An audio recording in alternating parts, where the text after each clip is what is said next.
Cheers, queers! What's on the big gay agenda today, Theora? Today we're continuing our discussion of Blank the series. Season 2, episode 5. This is part 2.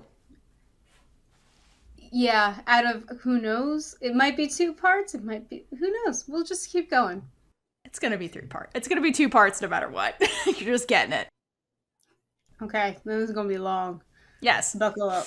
Buckle up for this. Apparently we had a lot to say. But before we get started, I just wanted to say, if you live in America, things happened very recently where our ability to do this podcast could be limited in the future. So I just wanted to say that. So if you didn't know what Project 2025 is, look that up.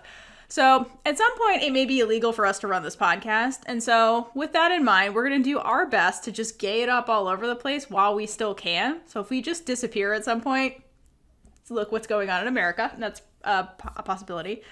But we will do our best to keep celebrating queer media and queer joy for as long as we possibly can. That is our promise to you.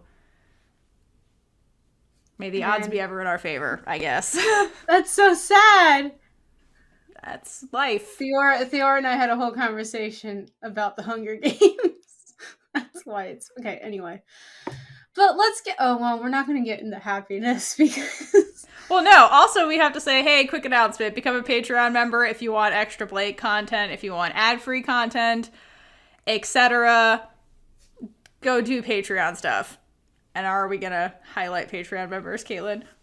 It's in it. You want to do it randomly, right? Yeah. It's in there. Randomly? Oh, okay, cool. Let's do it. We'll get there when we get there, everyone. Stay tuned.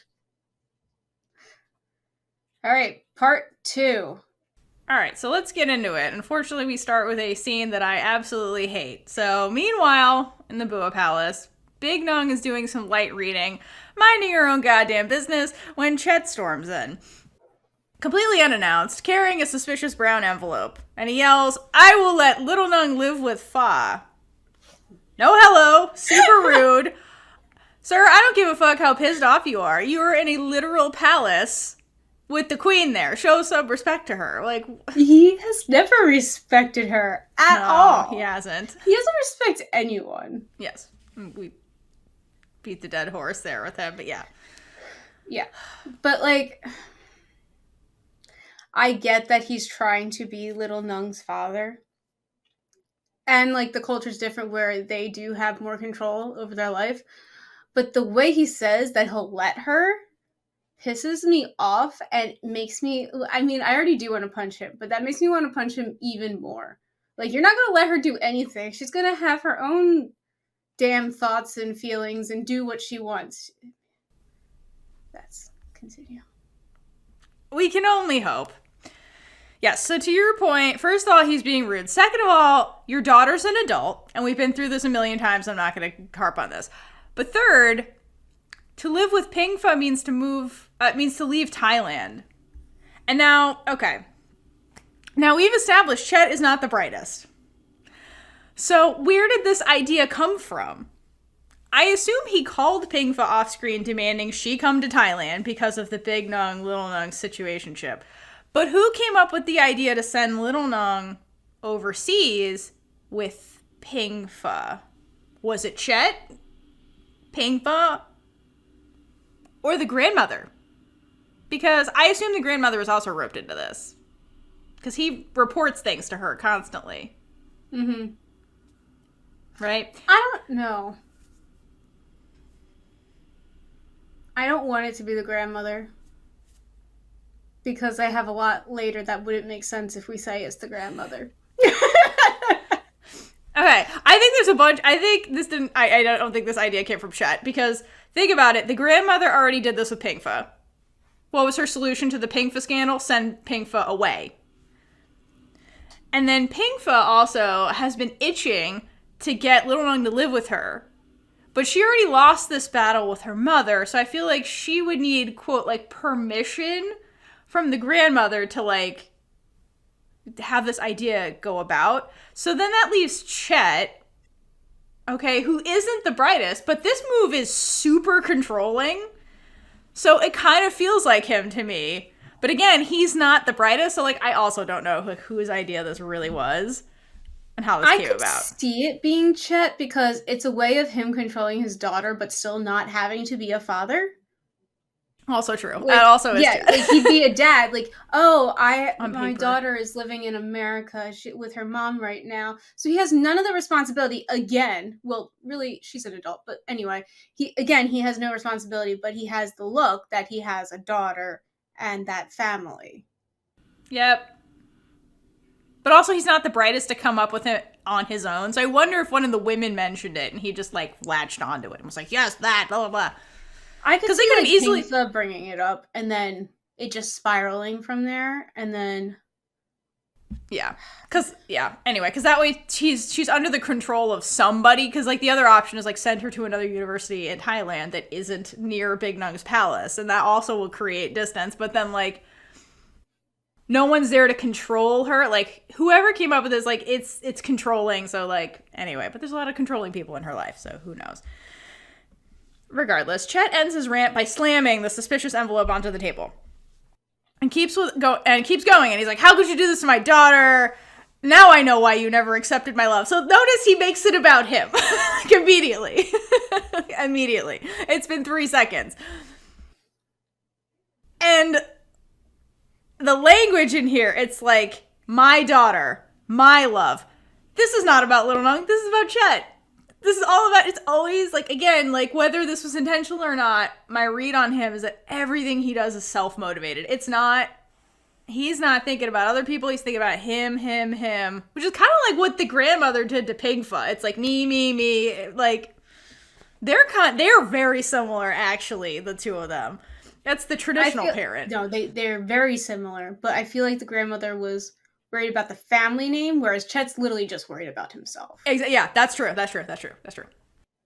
So grandmother is more overall. Chet's like literally just himself. Yeah, which is very male perspective versus a female perspective. But the way he says, "Now I know why you never accepted my love." Like, no, she's not that into you, Chet, because look at you and your personality. Okay, here's the deal. Hold on, though. What I'm surprised didn't happen in Blank, that happened in Gap. Remember with, like, when Mon and Sam were kind of going through the whole thing where Sam was still Kirk's fiance? Mm-hmm. And Sam's like, "Listen, Mon, it's fine. From the beginning, I told Kirk I'm not in love with him. This is literally to appease my grandmother." And he knows that. I'm surprised that, like, we don't have dialogue or evidence of Big Nueng being like, "Chet, this is literally for my grandmother. I am not into you. I have zero feelings for you." Like, I'm surprised we didn't have that, because she's very blunt about that stuff, like Sam is. So I'm surprised we got that from Sam and not Nueng, honestly. Well, Theora, okay, so that could have happened. But I know what you're going to say. You're right. Chet doesn't listen. I know. He wouldn't have even understood what she was saying. No, honestly, like, Kirk is so much better. So much better. Kirk is a lot. Oh my god, a million times better. Kirk was a good dude most of the time. Like, he put up with so much shit. He genuinely loved Sam, though. Like, as a human being. Like, just, I genuinely loved her. In the show, the book's different. Okay. Series Kirk, but book Kirk was terrible. Like, he was a piece of shit. Okay. Series Kirk was it actually seemed to care about Sam as a human being. Chet does not care about anybody. You're right. He's self-centered and a bit of a narcissist. Oh my gosh. Anyway, and then let's speak, so that segues into my next point, that, like, if you weren't on that train of thought with us, which, like, we've been ranting about that the whole time, let's cut to the next part of this, because it's my mind, this is the most solid proof that he is very self-centered. So Big Nueng opens the mysterious package, and there's photos of them canoodling in the car. So it was the give a mouse a cookie scene. That's Nueng giving little Nueng the cookie, right? It's the cheek kiss. Okay? So she's hovering on this photo. And remember, he storms in saying, "How could you do this to my daughter?" Okay. So in the photo, as we went through that whole scene in great detail last time, revisit if you haven't. But the key of that scene was the happiness radiating off of Little Nueng when she gets the cookie in the car. Okay? Like, she looks so happy in this photo when Big Nueng is giving her the cheek kiss. Which, acknowledge how sad it is for Little Nueng and everyone that Chet couldn't see how happy his daughter is in the photo. Like, she's so happy in that photo getting the kiss from Big Nueng. So he has never seen this smile before in his life. No. He's never actually seen her smile. This is her full smiling, radiating happiness in its purest form. Visually, you're staring at it. But he can't see that. Instead, he comes over here to shut down the relationship he doesn't want for his daughter. And yes, I acknowledge there is stigma with the Nueng's relationship. But as a parent who allegedly loves his daughter, wouldn't you reevaluate your rage after processing the photo and then confront Nueng in maybe a more civil manner instead of just attacking her? Like, he had that photo for quite some time and he didn't really see the photo, is the thing. The thing is, he has to see Little Nueng as more than just a possession. And I forgot the second half of this thought. So, more than a possession, to actually care that she was happy. But no, Nueng is just ripping away his idea of the perfect family right now. Right. He doesn't see her as a human being. Mm-hmm. That to view somebody as your property means you don't see them as a human being. She has been completely dehumanized for him. And this proves it to me because, like, that's the photo. Like, his daughter is so happy in that photo with Big Nueng. And he cannot see it at all. He refuses to see it. Like, that's sad. And it's so sad. Little Nueng deserves so much better in life that, I don't know, another family needs to adopt her. Maybe Sam and Mon can adopt her. I mean, that would be a really weird family dynamic. Family dynamics are you know what? Weird, okay? That would be a very Chow dynamic, okay? Like, my aunt is actually my wife's sister. So it's her sister-in-law. That's my mom. And yeah. Anyway. Yeah, anyway. Very Chow. Okay, so I was looking at the photos and I'm like, he's spying on someone who's nobility right now. How is that not a crime, especially with the laws in place for the royal family that are like so, like, you can be jailed. So I looked it up and I was trying to figure out how the royal family connected to Big Nueng and, like, if there was a role. Basically, it's me just, like, not understanding fully, so I'm just gonna go over this really quickly so everyone is on the same page in case there's other people. Like, there has to be at least one person who's like, I don't know what this means, even if they read it before, because I read the tweet that Wanashorn pointed out to us, and it just didn't register. Anyway, so I remembered that Nueng's title was ML after, like, 30 minutes of researching. Anyway, so that helped during research. And again, I'm sure that superfans already, like, knew this. But so Nueng's title is ML, which stands for Mam Luang. It is a noble title in Thailand granted to the great-grandchildren of a king. And this is often viewed as the last formal rank within the extended royal family before descendants become commoners. So basically, the next generation is a commoner. They no longer have a title. So, while not considered royal, so she's technically not royal, Mam Luang title holders are often treated with a degree of respect due to their ancestry. However, they don't possess any formal powers, privileges, or roles. So, like, she's not expected to actually, like, do something with Thailand or whatever. I didn't do too much research into that. So, this extended family is not covered under these, I forget how to say it, lèse majesté protections, meaning criticisms or comments about them do not face the same legal penalties as those about the immediate royal family. But they're still expected to uphold certain standards of conduct in line with the noble background. So, she's not protected, but she's still protected. to do all this. So in summary, what Chet was doing was legal. Yeah, basically. I was like, there's no way. What's wrong? Again, they should have seen him, but whatever. Yeah, whatever. But thank you, Kaitlynn, for that explanation. Anyway, so Chet keeps going with his disgustingness and calls Big Nueng a gender deviant, which I assume is his way of saying, I'm mad I couldn't clock you as queer the same way I did with Yui because you were a traditionally femme-presenting person. And it's like, bro, you've seen her in lesbian garb the whole show. This is on you. This is on you. Because you can't see what's in front of you. You can't see that your daughter's happy. You can't see the lesbian sitting in front of you. But look at her. Look at her. She could not be gayer. I know. It radiates off of her. Like Big Nueng. Just saying. More evidence that the man is not bright. He can't see what's in front of him. He doesn't care. Whatever. But anyway, the gender deviant comment gets Big Nueng's attention. That's when she stands up and is like, yells his name at him. Because even though she's not the actual queen, she's still an ML being insulted in her own palace. That's what's happening. The audacity of Chet in her palace. Oh my gosh. In her house. In her palace, in front of her servants, and in front of her birds. How dare you, sir? I'm surprised they're not chirping like crazy during the scene. I'm really surprised. Like, you can't hear it, so just the birds are about to attack. They're just waiting. They're waiting for a Big Nueng's command. They're so shocked they're silent. Okay, that's how shocking this is.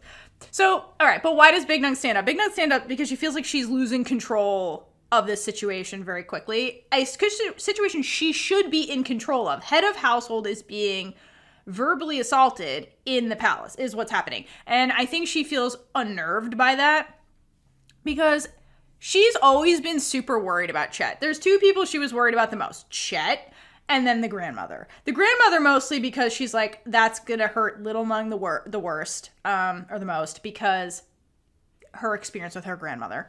And then Chet because she's like, he's a raging homophobe. So she knew he wasn't gonna take this well. And then here it is playing out. So Chet then calls Big Nueng liar, and then proceeds to spew every single one of her insecurities about their relationship and how it was going to be perceived right back at her. So he starts with the trust thing. And basically saying you've lost the trust of Little Nueng's entire family, which is what the number one thing she was worried about. Because the family considered her a guardian, okay? And it was much more explicit in the book that she was like a legal guardian in a way, like a surrogate parent in the eyes of the family. Like legally, she was supposed to like take care of Little Nueng as a child, basically, in her custody, okay? And either way, it makes her an insider in the eyes of the family, not an outsider. So in their eyes, this is seen as a huge betrayal that she was dating the child, who's 21, who's 18 in the book, still an adult, but whatever. The bottom line is that Big Nueng used that privilege as an insider, as a guardian, to get close to Little Nueng and then, like, quote, seduce her, their gender deviant ways, which is what, if you remember, Auntie Nim was basically accusing Big Nueng of when they had their heart-to-heart. But she did it in a more tactful way because she's like, I can't yell at you, employer. So, like, I'm just talking from the grandmam's perspective as her ghostly surrogate or whatever. But same kind of concept, right? They're like, Nueng, this looks real bad, girl. But, like, Chet, this isn't insider trading. Like, no, it's okay. I mean, it is insider trading in a way. That's kind of the problem, right? She used her privilege to, like, undermine them, basically, and do this horrible, despicable thing. Like, it influenced their daughter and that kind of stuff. And Big Nueng was afraid of this aspect of their relationship because she knew when it came out, all of their trust in her was going to dissolve. And her master plan of, like, keeping Little Nueng's family intact and making the relationship successful when it came out all hinged on them trusting her and, like, viewing Little Nueng as a human being and as an adult and all that kind of stuff to make her own decisions and be like, this was her decision. I didn't coerce her into this. It was actually the other way. It was the other way around. Your daughter was coercing Big Nueng into the relationship. When Which is they the could irony. all like actually learn that one day, I would love to see their faces. Like, I wish there was a way for them to see that moment because it's just hilarious because it could not be further from the truth. I know. That's the funny part. Is like, no, your daughter had all the audacity in the world to like coerce this woman to dating her. So anyway. All right, but Chet doesn't use the word seduce when he's talking to Big Nueng. He says Big Nueng tricked Little Nueng into doing something disgusting. That's what he says. All right. And so when this is happening, I have to shout out to the crew on this one. So when Big Nueng's being lit in the scene, the lighting makes her look very ethereal. It's very golden. It's kind of like shining off of her. And I think that's on purpose. I think what Chet is saying now, these words are hurting Big Nueng. The tears are hovering in the corner of her eyes. Oh, good job, Vi. We've got to hydrate for you. Hydrate for Vi. Gosh. Yes. Especially for this scene. Okay. And I think that lighting is on purpose because Big Nueng knows what she has with Little Nueng is beautiful. I think and very rare. And I think she's come to kind of accept that. But there's always been this seed of doubt in the back of her mind. Okay. And we've gone over that a million times. And you've seen her oscillate back and forth because of that seed of doubt. But here in this moment, when Chet is spewing all this hatred at her, she holds her head up high and takes the vitriol because she mentally promised Little Nueng she was going to fight for the relationship with her. Okay, and I think this is her way of kind of doing that. Like, let him get his rage out, take the high road. What we have is beautiful. And I think she's holding on to that. And so, like, that's the lighting. It's like the fantasy lighting kind of thing. In her quest to fight for it, Big Nueng tells Chet she didn't trick Little Nueng. Again, this is the other way around. And for some reason, she doesn't tell him that. Be like, your daughter tricked me. I don't know what you're... like this conversation... Your daughter would not leave me alone. I tried so hard. She kept following me. Like, this conversation would have derailed very quickly. She was like, actually, your daughter seduced me. I don't know what the hell to tell you. He wouldn't have believed her because he doesn't listen, like you said. So honestly, the conversation would have been the same. But if Chet had a working brain cell, and if Chet could ever process that information, I wonder if Pinka and Chet would actually be impressed. Their daughter was the one who bagged Big Nueng because they both tried, and the daughter succeeded. Okay, so this is very interesting because we always talk about Pinka and Little Nueng talking about this. Because, they're the two who actually loved her. Right. But down the road, if Chet can actually get his head out of his ass, I could see the four of them because Little Nueng's not going to do anything without Big Nueng. So, right. Like, they're having lunch or, like, maybe a game night. It's, like, one of their... Maybe Pinka, like, trying to get them to, like, bond more later in life. Just be like, we're going to have a game night. And everyone's like, what the hell? So, they're sitting around playing a game, and they all have alcohol because you can't get through a night. No matter, like, how much you're okay with each other, they still need alcohol to hang out. Okay, anyway. And, like, they're bonding. The parents are now bonding with Little Nueng randomly over Big Nueng because, yes, all three of them have been in love with her. And I don't know if this is, like, the first time it comes out that all three of them have been in love, because I don't know if Chet knows that Pinka told Big Nueng that she loved her. So, like, and I don't know if Little Nueng knows that Pinka told Big Nueng that. So, like, I actually would love if this is the night that it just all came out. Okay, and I mean, love is a strong word for Chet, but, this is when they could realize that all three of them were trying to get with Big Nueng. And Little Nueng won. So funny. She succeeded. I'm so proud of you, Little Nueng. I mean, I think they'd be impressed if they could ever accept this for what it was and be like, damn, good job, girl. All right, so then Big Nueng is in her... she's in the middle of defending the relationship, and part of what she does is she earnestly tells him, we love each other. That's it. Like, it's really that simple. It's not trickery. It's not bribery. They just love each other. Like, that's their crime, basically. And this silences Chet for a full second. And thank Lesbian Jesus, because I forgot this was such a Chet heavy episode, and I really needed a break from him talking. So I'm glad he shuts up for like a second. Oh my gosh. Yeah. Yeah. And in his silence, he struggles to process what Big Nueng just told him. And then, of course, he shirks it off as bullshit because he never listens to things when people tell them stuff. And he's like, wow, Big Nueng, you just admitted you're a predator. Way to go. So she repeats, we, her and I, love each other. Because she's had conversations before and she knows this man does not listen. And honestly, she's sick of his bullshit. So she challenges him, what's wrong with that? And I love this question because at its core, she's asking, what's wrong with love? If two people love each other, isn't that what's most important? Which has been a key message the whole show. It's what Little Nueng has been repeating since we met her. And Big Nueng is frustrated that their love is not enough on its own. I think that, like, low-key, she wants to believe that. And she's just so annoyed. She's like, why can't that be seen as a valid reason? Why must we fixate on literally everything else? Like, anyway. Because, first of all, Chet's never... I feel like he would still be like this with anyone who was trying to date Big Nueng. Because he's still trying to hold on to her.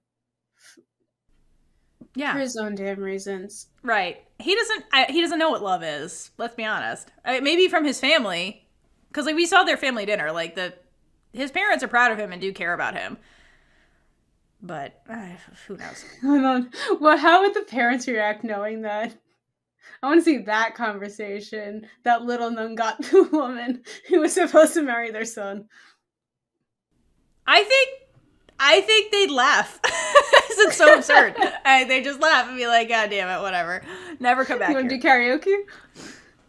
You're disowned. Anyway. Well, I mean, the shame. They've been shamed so many times by Big Nueng. This is just another one. All right, so in the scene, once confronted with the gayness, Chet flips out and says it's wrong over and over and over again until Big Nueng demands that he tells her why. And then we get homophobia, as always. This is just like a big thing that people say, like, why is it wrong?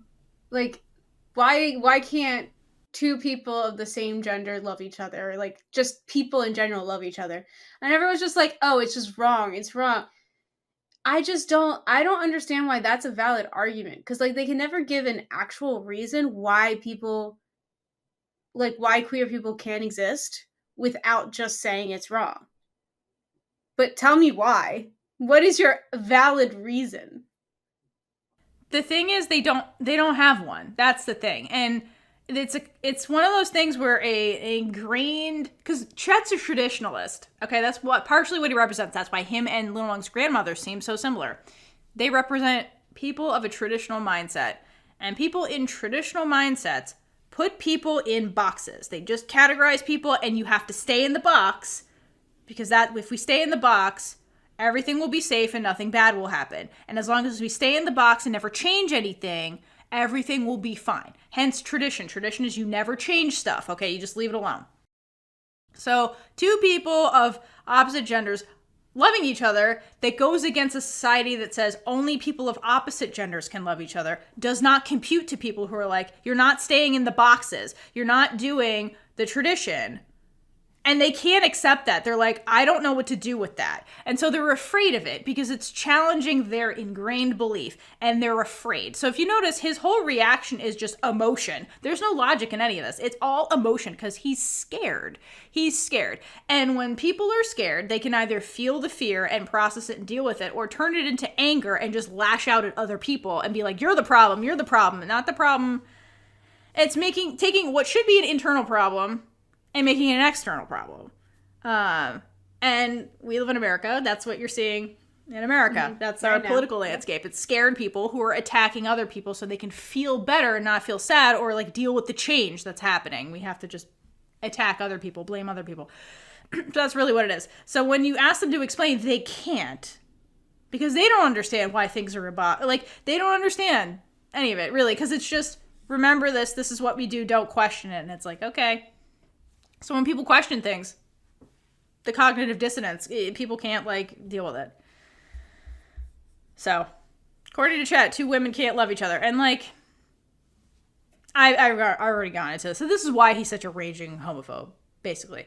Because if you think about him, like, it's very, it's interesting that he's the big traditional believer, traditional family value kind of stand-in character, because, like, it wasn't very traditional family value to, like, knock up Pinka as a teenager. But he did that. Like, again, and he's never analyzed his role in all of this, ever. It's always, nope, I'm not dealing with my role. It's the other thing, too, is, like, the abdication of responsibility that men often do in life, of just, like, it's not my fault. She's the one who's pregnant.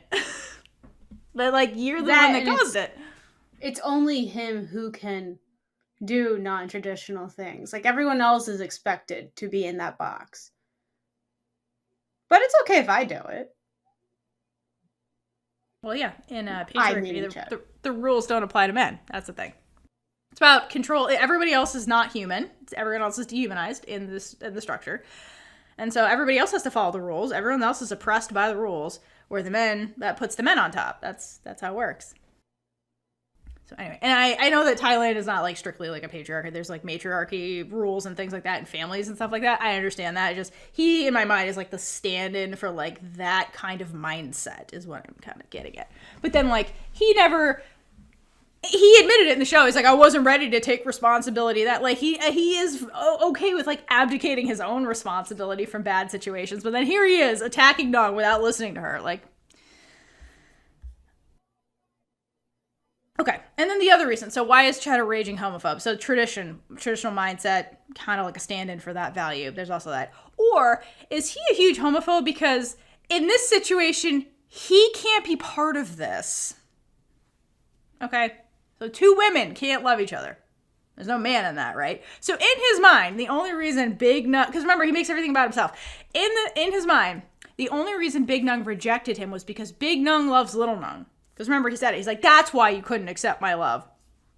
Okay. So she admits, I love her. His daughter. A part of him, but not him. And Little Nueng's also a woman. So this is emasculating to him to be rejected for a woman whom he sees as inferior to himself. Hence why he's always trying to control her. Now, the father aspect of all of this is also something that freaks him out because he has no playbook for this. Like, as a father, again, remember every time, like, Big Nueng challenged the parents and is like, what if Little Nueng wants to date a woman? They freak out and then eventually say, I don't know. Because this isn't in the playbook, okay? And, like, traditionalism is all about following the rules in the playbook. So when something outside of the playbook happens, I don't know what to do with this. So response is just to get angry about it. Because we've talked about this a million times. Chet is trying to step into the role of father 20 years later. And he's going off the example his own father set for him, which I assume was more traditional, right? So his job that we've seen him do on screen is to find suitors for Little Nueng, to make sure she marries into a good family, the most suitable man so she can have kids, carry on his family name, that kind of stuff. The playbook did not say what to do when your daughter is dating the queen. It did not say that, okay? When your daughter is dating your ex-fiance. That's not in the playbook. It's only in a Chow Planoy book, okay? There's no playbook for any of this. It's wild. This is the playbook now, apparently. Read these books. So you're like, I've seen this before. Got it. So partially I think he's freaking out because he literally has no idea what to do. And we've seen him try his very best to control Little Nueng into not being gay. That was one of his missions, to be like, you better not be seeing Yui. I'm glad you're not seeing Yui, blah, blah, blah. Because he didn't want to have to deal with it, is the other thing, okay? And shockingly, it doesn't work. You can't just make people not queer. They just hide it from you. Hence why they were hiding the relationship from you. It didn't make her any less gay. It just, she hid it from you. But in this scene, he now has physical evidence, the happy photo that he can't see as happy. Here's evidence that she, his daughter, is dating Big Nueng, the ex-fiance. That is a lot to deal with, to be fair. It is a lot. So, yeah, and, like, Chet is not getting his way, and what does he do? He has a mantrum and doubles down on controlling whatever he can. Hence the line, I am letting Little Nueng live with her mother. I am, because he's trying to control the situation in any way that he can. He also has this picture in his head, I brought this up a little bit already, of the way things, like, should be. So And like that's why he keeps trying to get Big Nueng, because she does fill a bunch of these boxes for him in his life that to create the perfect sense of being successful. And I believe I said this before on the podcast. I don't know if it was this show or what show it was, but as a kid growing up, I feel like this is very common. We all have this idea of what successful looks like, and it's different for everyone depending on how you're raised and like what your experiences are.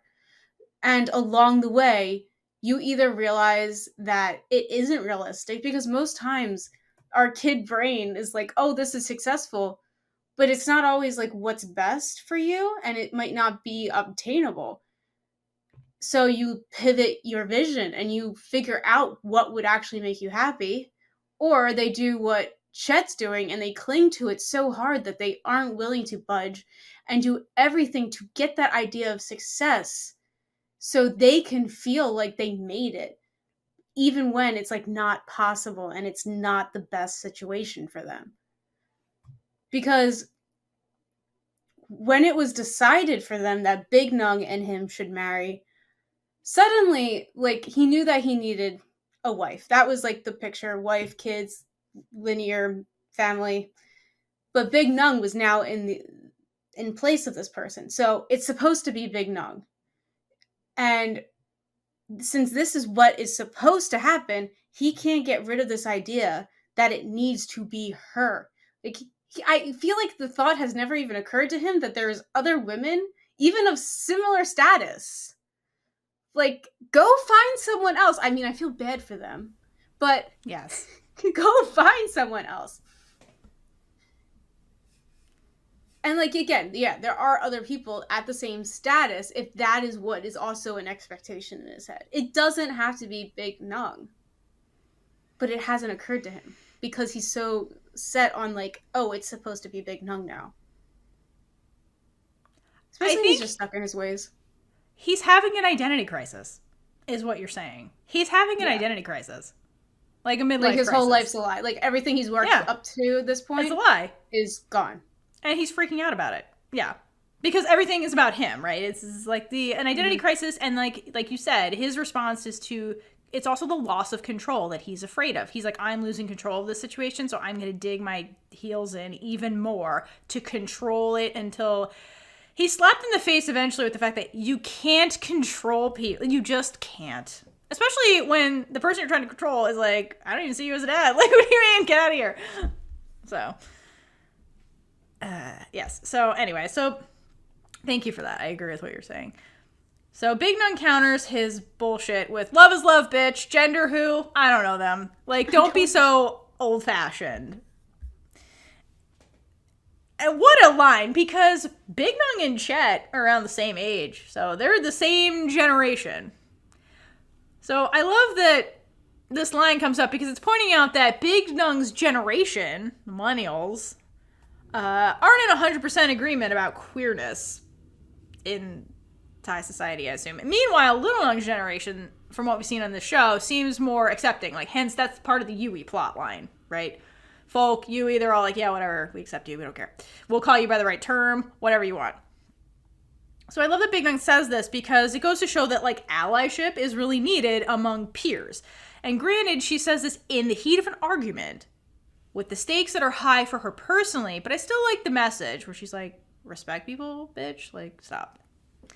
It's interesting that she tells him that he's being old-fashioned, because it's showing that no matter if there's an age gap or not, you're not always going to think the same or agree.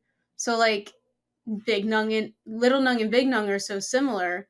People are so focused on the age gap, like, oh, you can't relate. But you can't always relate to people your own age either. But people don't see that. Yep.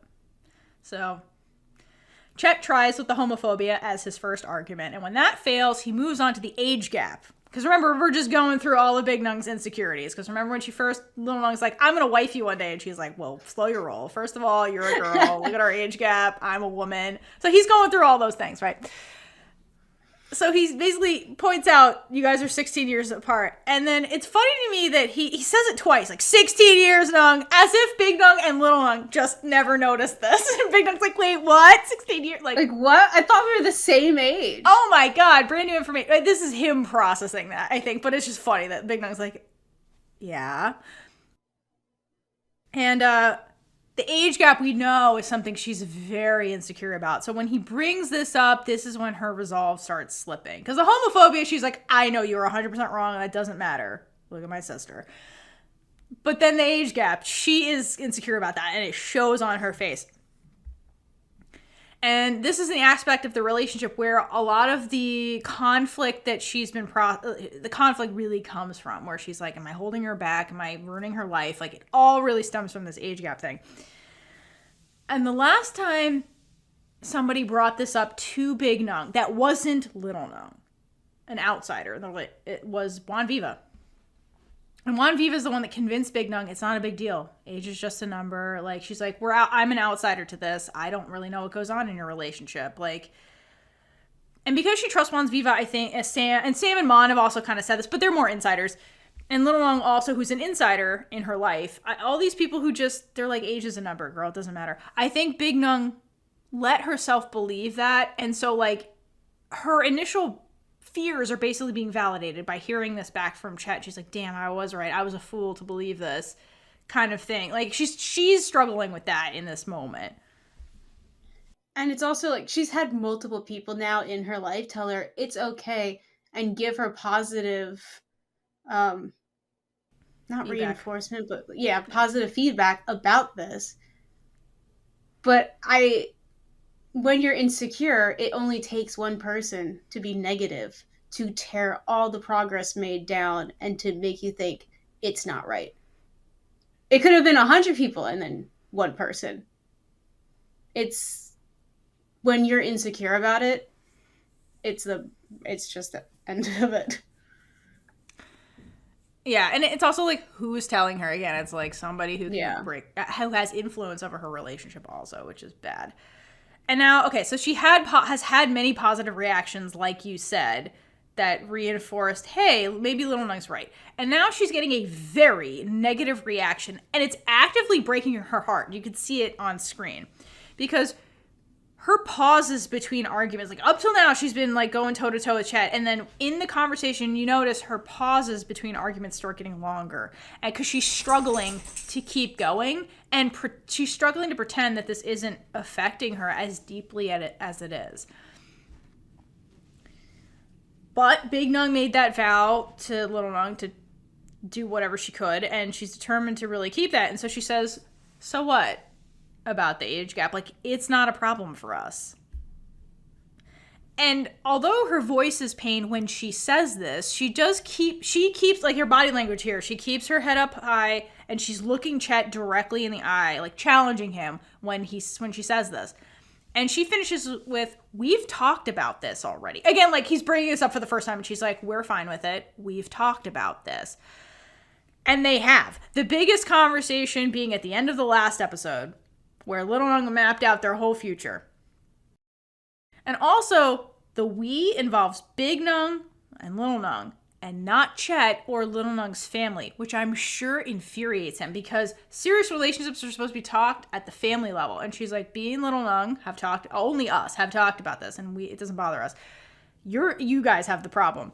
And I think he is like, wow, tradition's out the window for you guys, I guess. And so, like, you're isolating. You've cast the family as outsiders in your relationship, I think, was his hot take from this. If he even heard what she said, which you never know. But again, he's not thinking about that this family is anything but traditional. I mean, again, we had to make a murder board for it. That's how messed up it is. Sir. Like, come on, man. If the world knew exactly what was going on here, and even, like, from the past, man. Do we even really know what's going on? Nobody, No. No one knows. No one knows. Valid point. But at the end of this, Big Nueng wavers physically. Almost like this battle with Chet is taking every ounce of strength that she has. And remember, what's key about this conversation is she's fighting on her own right now. Without her other half is not there. And Little Nueng makes her a stronger person. That's a huge part of her character growth. So she's only at half strength in this argument. And I say good job, Big Nueng. She's doing a damn good job for like doing this on her own. But it's over time in this conversation, it clearly takes a toll on her. So when Big Nueng is like, listen, me and Little Nueng are fine with the age gap. It doesn't bother us. It's fine. This still works. Chet sounds super upset when he says, you're unbelievable. Like, his voice cracks here, which is really interesting because up till now, his only emotion was pure rage. Okay, so to sound upset means he's actually processed some of this and is feeling the sadness, okay? And then he gets into like the more insecurity where he says he can see that Little Nueng, he's like, why can't you see, Big Nueng, that Little Nueng is just a young woman? Like, she's inexperienced and full of potential. And like, that's how he sees her. Remember, we talked about in the last episode how when Pinka comes to the art gallery and she says the line that we hate about the glasses, and she's like, you're such a grown-up woman without your glasses on. It's like the parents are coming to the realization the very hard way that they're parenting an adult and not a child. Your daughter is not a child. And I think he is like, again, just views her as young and inexperienced because based on the age she is, like, that's the assumption. But as we've pointed out a million times, Little Nueng's been through so much trauma in her 21 years. She's been through hell. Okay? She's actually been through hell, orchestrated by all these people that love her. And finally found happiness in her sad, lonely life and somebody who, like, really loves her back. Finally. And it's like all they're just fixated on the fact that she's young and inexperienced. And which, as an assumption, is not invalid. Like, it is true. Like, she is young and inexperienced in the grand scheme of things because she hasn't lived long enough to... She's always been in school. You know what I mean? She is inexperienced in a way. But, like we've talked about a million times, Big Nueng brings the real-life wisdom to the relationship, and they balance each other out. We know that. He does not know that because he's looking at this superficially. So he calls Big Nueng selfish. He's like, I can't believe you'd be so selfish with my daughter and, like, ruin her life, basically.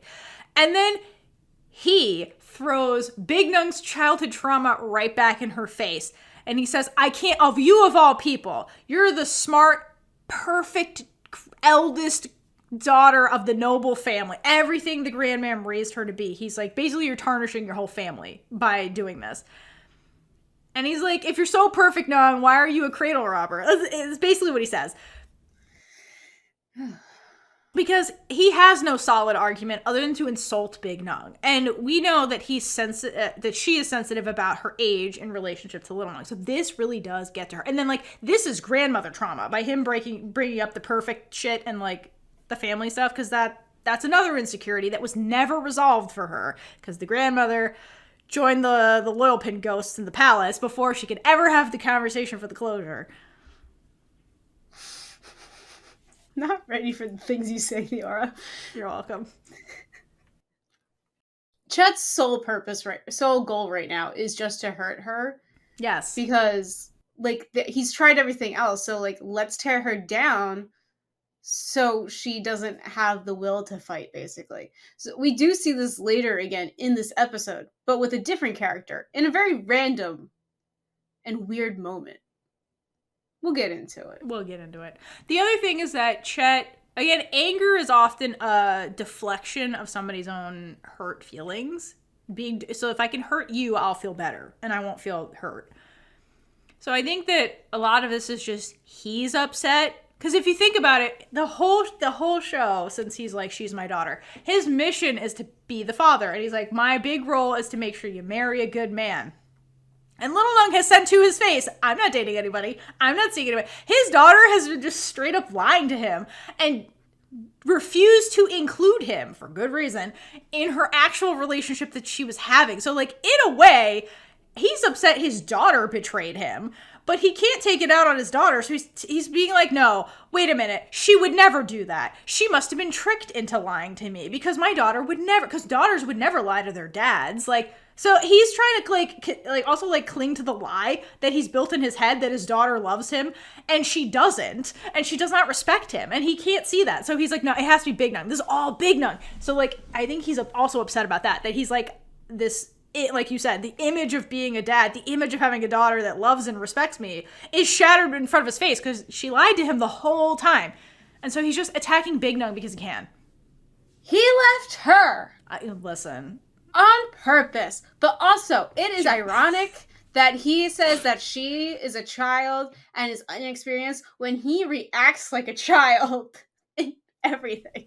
I'm sorry, Chet. You became a father at 16 or whatever. Younger than Little Nueng. Pinka became a mother at 16. Her childhood was over at 16. So, like, again, age is a number. It's your life experiences. Mature some faster than others because of their circumstances that they're out of their control. Chet's maturity is frozen in time. Well, again, he got to run away. He got to be a child longer, and he still is a child. But anyway.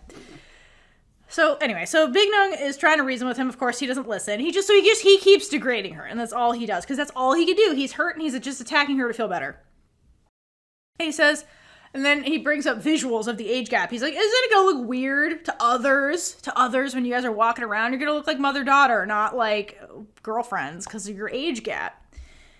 And this is, like, to me, like, the shame. It's the shame thing, right, that Chet's bringing up. It's the stigma of it all. And it's really, these are all the darkest thoughts that Big Nueng has really had about this relationship that I think she's been secretly dealing with, because Little Nueng never wants to hear it. And she's like, it doesn't bother me. It doesn't bother you. Why do you care so much about what other people think? And it's like, well, we live in a society where, like, we have to coexist with other people, and, like, I just, it's going to be harder for us, and Big Nueng's worried about that.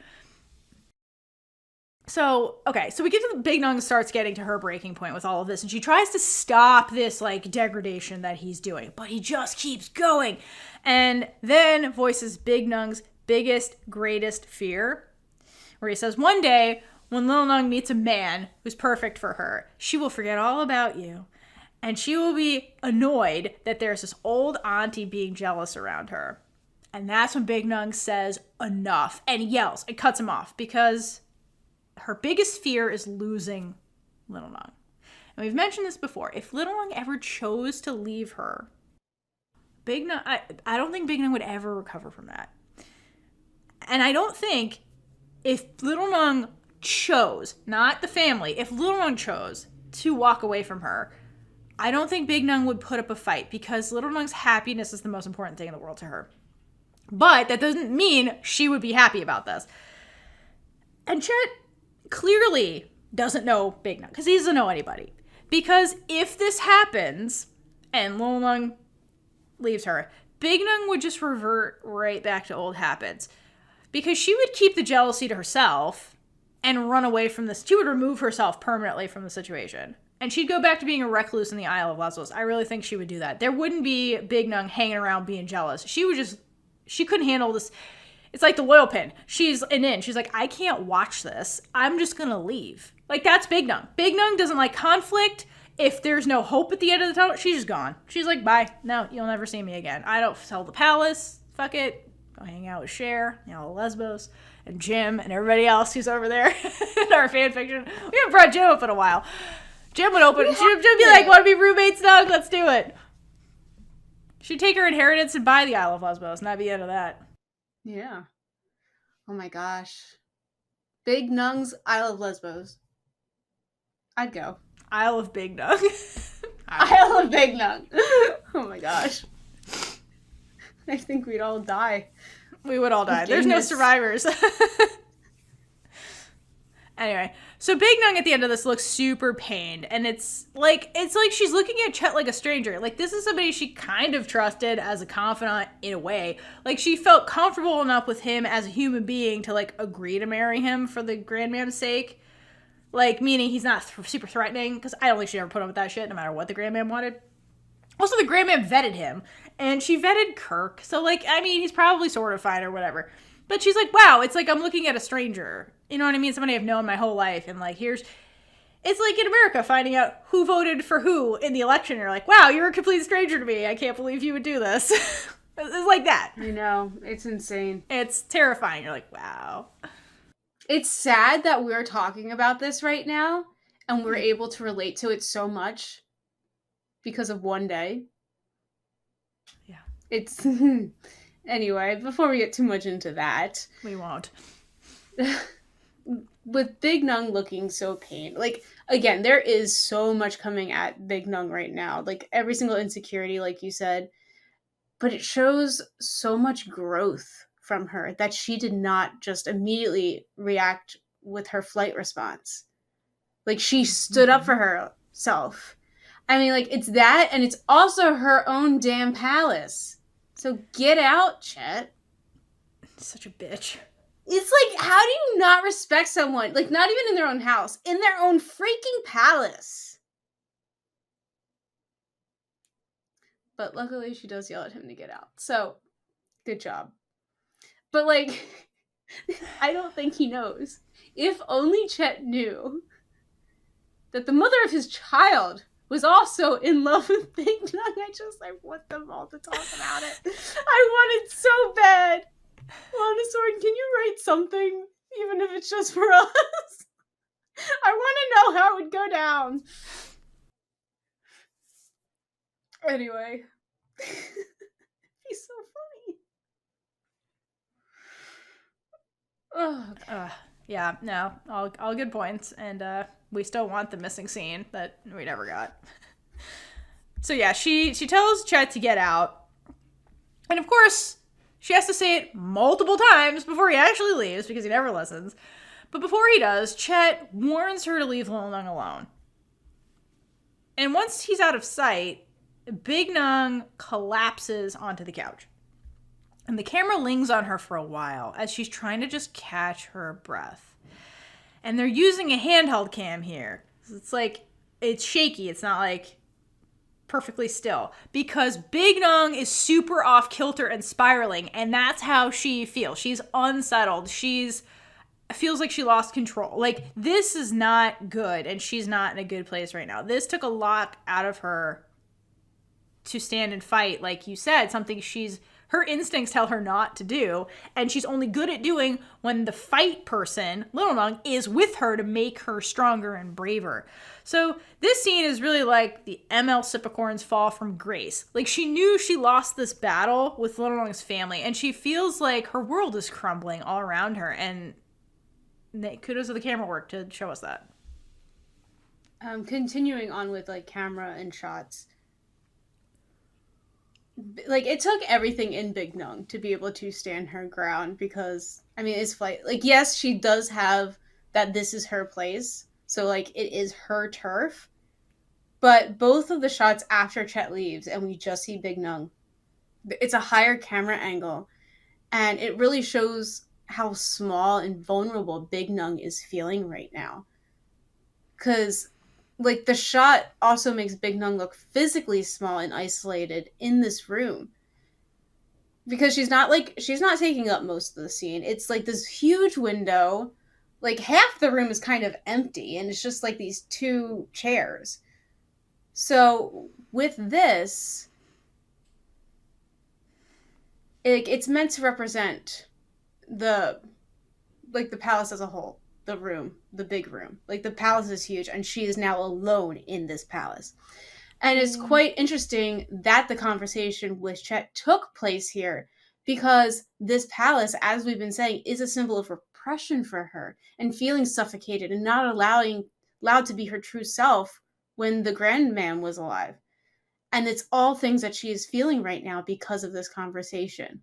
So now she's being swallowed by this palace. And it's so much, and I just want to hug her. Like, this poor girl. Poor woman, we should say. Don't say girl. Chet will take that the wrong way. Yeah. I mean, he wouldn't listen to it in first. No, like, you're right. He would listen. You're right. He'd be like, facts. Oh, no, maybe I can still get her to marry me. Oh my God. But no, your read on that is so true because, yeah, like, the other commonality that these two had is like isolation and that loneliness where they kind of felt incomplete in a way. And I think like, again, like it's the realization that like, oh, I lost, this relationship is doomed, I'm gonna be alone, I will lose her. So yeah, it's that feeling of being just swallowed up by everything and like a hopelessness. And yeah, good job camera work in this scene, well done. And the lighting was honestly beautiful because there's so many windows in that room. Like they did a good job of like dealing with it. Very, very hard to get a window that it's not completely white. Like I don't know if they like double exposure with like layered shots. Like they did a great job. The show's shot very, very well for us not to see spotlights everywhere. And like they definitely do a lot of artistry with the camera work and like impactful stuff. And there's even more in this episode that we'll get into. They've put a lot of attention into this show. Yeah, I mean, great job. Again, a lot of shows have this, which is why this podcast is needed, because you don't always see this, especially if you don't know what to look for. Right, exactly. Yes. Okay, but before we continue, we interrupt this video to bring you a few brief shout-outs. So we have so many lovely Chaos Crew members over on Patreon who support us, and we love you all so much. Okay, so first of all, starting with the Chaos Crew members on the Big A dedicated supporter tier and above. We're going to start with them. Let's shout you all out. Jay, Dana, Natalia, Miranda, Regina, and Monet. Thank you so much for all your support. We hope you love the random stuff that you get on these tiers. Let us know what you want. And now we also want to highlight some select Big Gay supporter members. So today we're shouting out Pooja, Oxidorian, and Alex. And then a couple more. I want to give a correction because I was really upset with myself because I worked really hard on this pronunciation. Instead of Kai, it's K. So sorry, K, and you get an extra one. We love you. We love you. Yeah, all. we love you. No, yes. Especially like we see every single one of you who comment. We see you, and we really love that there really is a community over on Patreon. It's very sweet to see. Like, I just like to see you guys even respond to each other. It's adorable. It's very cute. Yes, thank you for like engaging with the media. That's literally the point of this. And then we get your perspectives on stuff, which we appreciate. And helps with the discussions as well. It does. Which we will always give you credit. We always give the people credit when we learn something from them. Last shout out. I want to give a shout out to Zoe for helping us figure out how to do the logistics for our live interview with Wanasorn yesterday. Okay, for us, this is in the past. We haven't done it yet, so I'm hoping it went fully well, but if not, I'm sorry. But Zoe's one of our lovely volunteers who helps us out and is helping us figure out a way to interact with everyone, not just Patreon members, better, including possibly live streaming if people are interested. And if anyone listening may be interested in volunteering and helping us out in any way with the podcast, you can connect with us on social media or go to biggayenergypod.com and send us a message telling us about yourself and what you may be interested in doing. Because we're always looking for help, because we like to do a lot, but it's so much work. So if there's something that you can do and want to do, just let us know. Yeah, we would greatly appreciate it. And so, yeah, thanks again, Zoe. Zoe hasn't been on camera with us for a while. If you don't know who Zoe is, Zoe did our Flag Means Death coverage. Zoe's very knowledgeable about, like, historical stuff. And so if you're into that show, you can see who Zoe is. Zoe's awesome. And, yeah, like, let us know. Like, the more the merrier. And this podcast is a lot of work, and we do our very best. And so people out there who'd be like, when are you going to cover this? We're two people who we film these giant episodes, then edit everything, write notes. Yeah, it just takes a lot of work. So little help. No, it's a full-time job. We have two full-time jobs at this point. Yeah. We're exhausted, but we love bringing you all this content, and we hope people are enjoying it. We know that we have a good group of people who tell us every week and let us know their thoughts, and it means the world to us. It is. Thank you, lovely blankets out there. You're a lovely fandom, those interacting with us. We yes, very much yes, thank you. appreciate you. Yeah, it's probably the best fandom we've ever been a part of, ever interacting with from the podcast. So, like, thank all of you. You've been all lovely. Be proud of yourselves. You guys are great. We've been traumatized by other fandoms, yes. With that said, thank you for listening to these not so brief messages anymore. But let's continue on with this sad, emotionally tolling episode. Yeah, we gotta, like, break up the pain as best we can. Alright, so after the Chet scene, we then cut over to Big Nueng at the art gallery, and she's super sad and super distracted. And it was at this point that I realized she's wearing the cursed white button-down, which explains why she's having the worst day ever. Anytime that shirt shows up, only doom will come. You just... Anyone's wearing a white button down now. Take it off! Change the shirt! Dye it! For your own safety. Unless it's your part of your work uniform and you're stuck with it. I'm sorry. Then put a jacket on over top. Put a jacket, yeah. Put a pin on, something to make it different. Anyway. Okay, so anyway, Big Nueng... It's a pride pin. I mean, there you go. Alright, so Big Nueng is, like, again, sitting at the table. She's got a blank canvas. And just, like, spacing out. And I get the impression that she's been sitting here for a while. Because, like, none of neither the sketchbook nor the canvas has any bit of art on it. So I'm pretty sure she's trying to, like, I gotta get on with my life and work. And, like, she's so distraught she can't. That's how out of it she is. Like, she can't even do art right now. And then she starts, like, rubbing her temples, kind of like she's starting to get a headache because, like, again, she's an internal person who thinks and thinks and thinks and thinks, and it's, I think, just the point where she's, like, getting a headache from all the spiraling in her brain. So does a pain reliever come to save her? No, Pinka shows up. Yeah, and if she didn't have a headache already, she definitely does now. Oh, yeah, she's about to go into a migraine. We're going to migraine territory. When Pinka approaches... Big Nueng doesn't get up. She just looks like a wounded animal that's just struggling to, like, go about the day or pretend like things are normal or just get back into her routine. She just looks so hurt. Yeah, and as Pinka enters, we get levels and this power dynamic through the way the scene is shot again. Like I said, again, very artistically shot. The first time we see them in the same frame in this scene, Big Nueng is smaller at the table, like very small in the shot, and Pinka is visibly larger to the point that her head is cut off in the shot from the frame. Like, Pinka holds the power here, and Big Nueng knows it. And it also makes Pinka seem more intimidating because we don't see her face at all. It is just her back, and, like, she comes in like that. So you're like, it's like turning her back to the audience. Like, I know I have the power. I don't need to give, like, you the respect, even though, like, we're the audience, but it's just making her more ominous, like, towering over Big Nueng. And then Big Nueng tells her to sit, and this puts them on a more even playing field and on the same level on the screen. So she can kind of take back a little power, because when someone's standing above you, you're gonna feel smaller.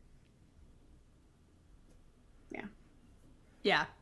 No, well done. And again, think about, like, again, the scene we just came out of was the father was literally attacking Big Nueng. Now the mom's here. And so Big Nueng, like, again, wounded animal, already is licking the battle wounds from the last interaction. And so she's, like, already at a disadvantage and already feels like she's gonna lose.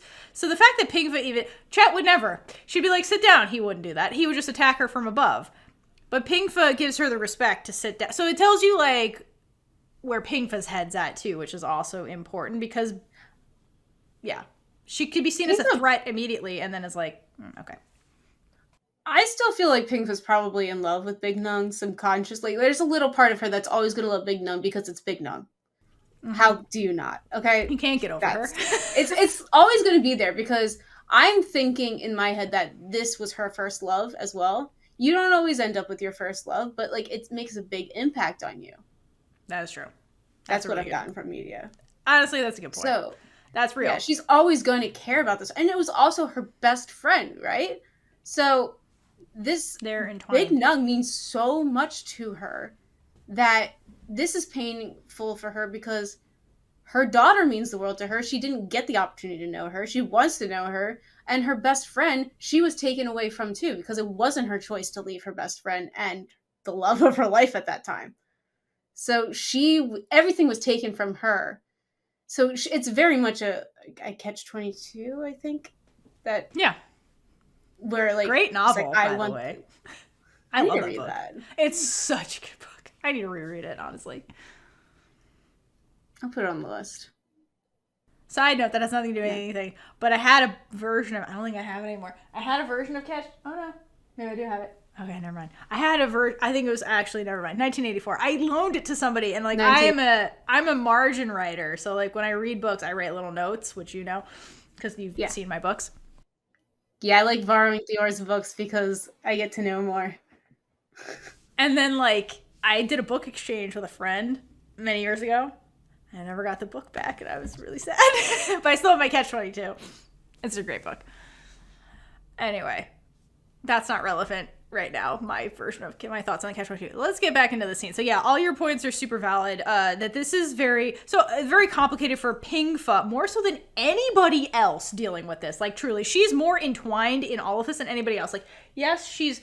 Big Nueng is Chet's ex-fiance, but like they were not emotionally connected to each other at all. So like it's more like I lost the thing I was going to control versus like Pinka's like she loved Big Nueng on many levels. Like even like a best friend is also a very like platonic love is also very powerful. So to like be betrayed by her daughter, her best friend, like you know what I mean? Like Pinka like got the most L's basically out of anybody in this when the relationship came to light. You know what I mean? Like she lost the most. So the fact that she's the most civil is actually huge and speaks to her character as a person, that she's a pretty strong person because she's also been through hell like her daughter. Like, because, you know, she made the crime and the grandmother punished her and then Little Nueng paid for the crime generationally.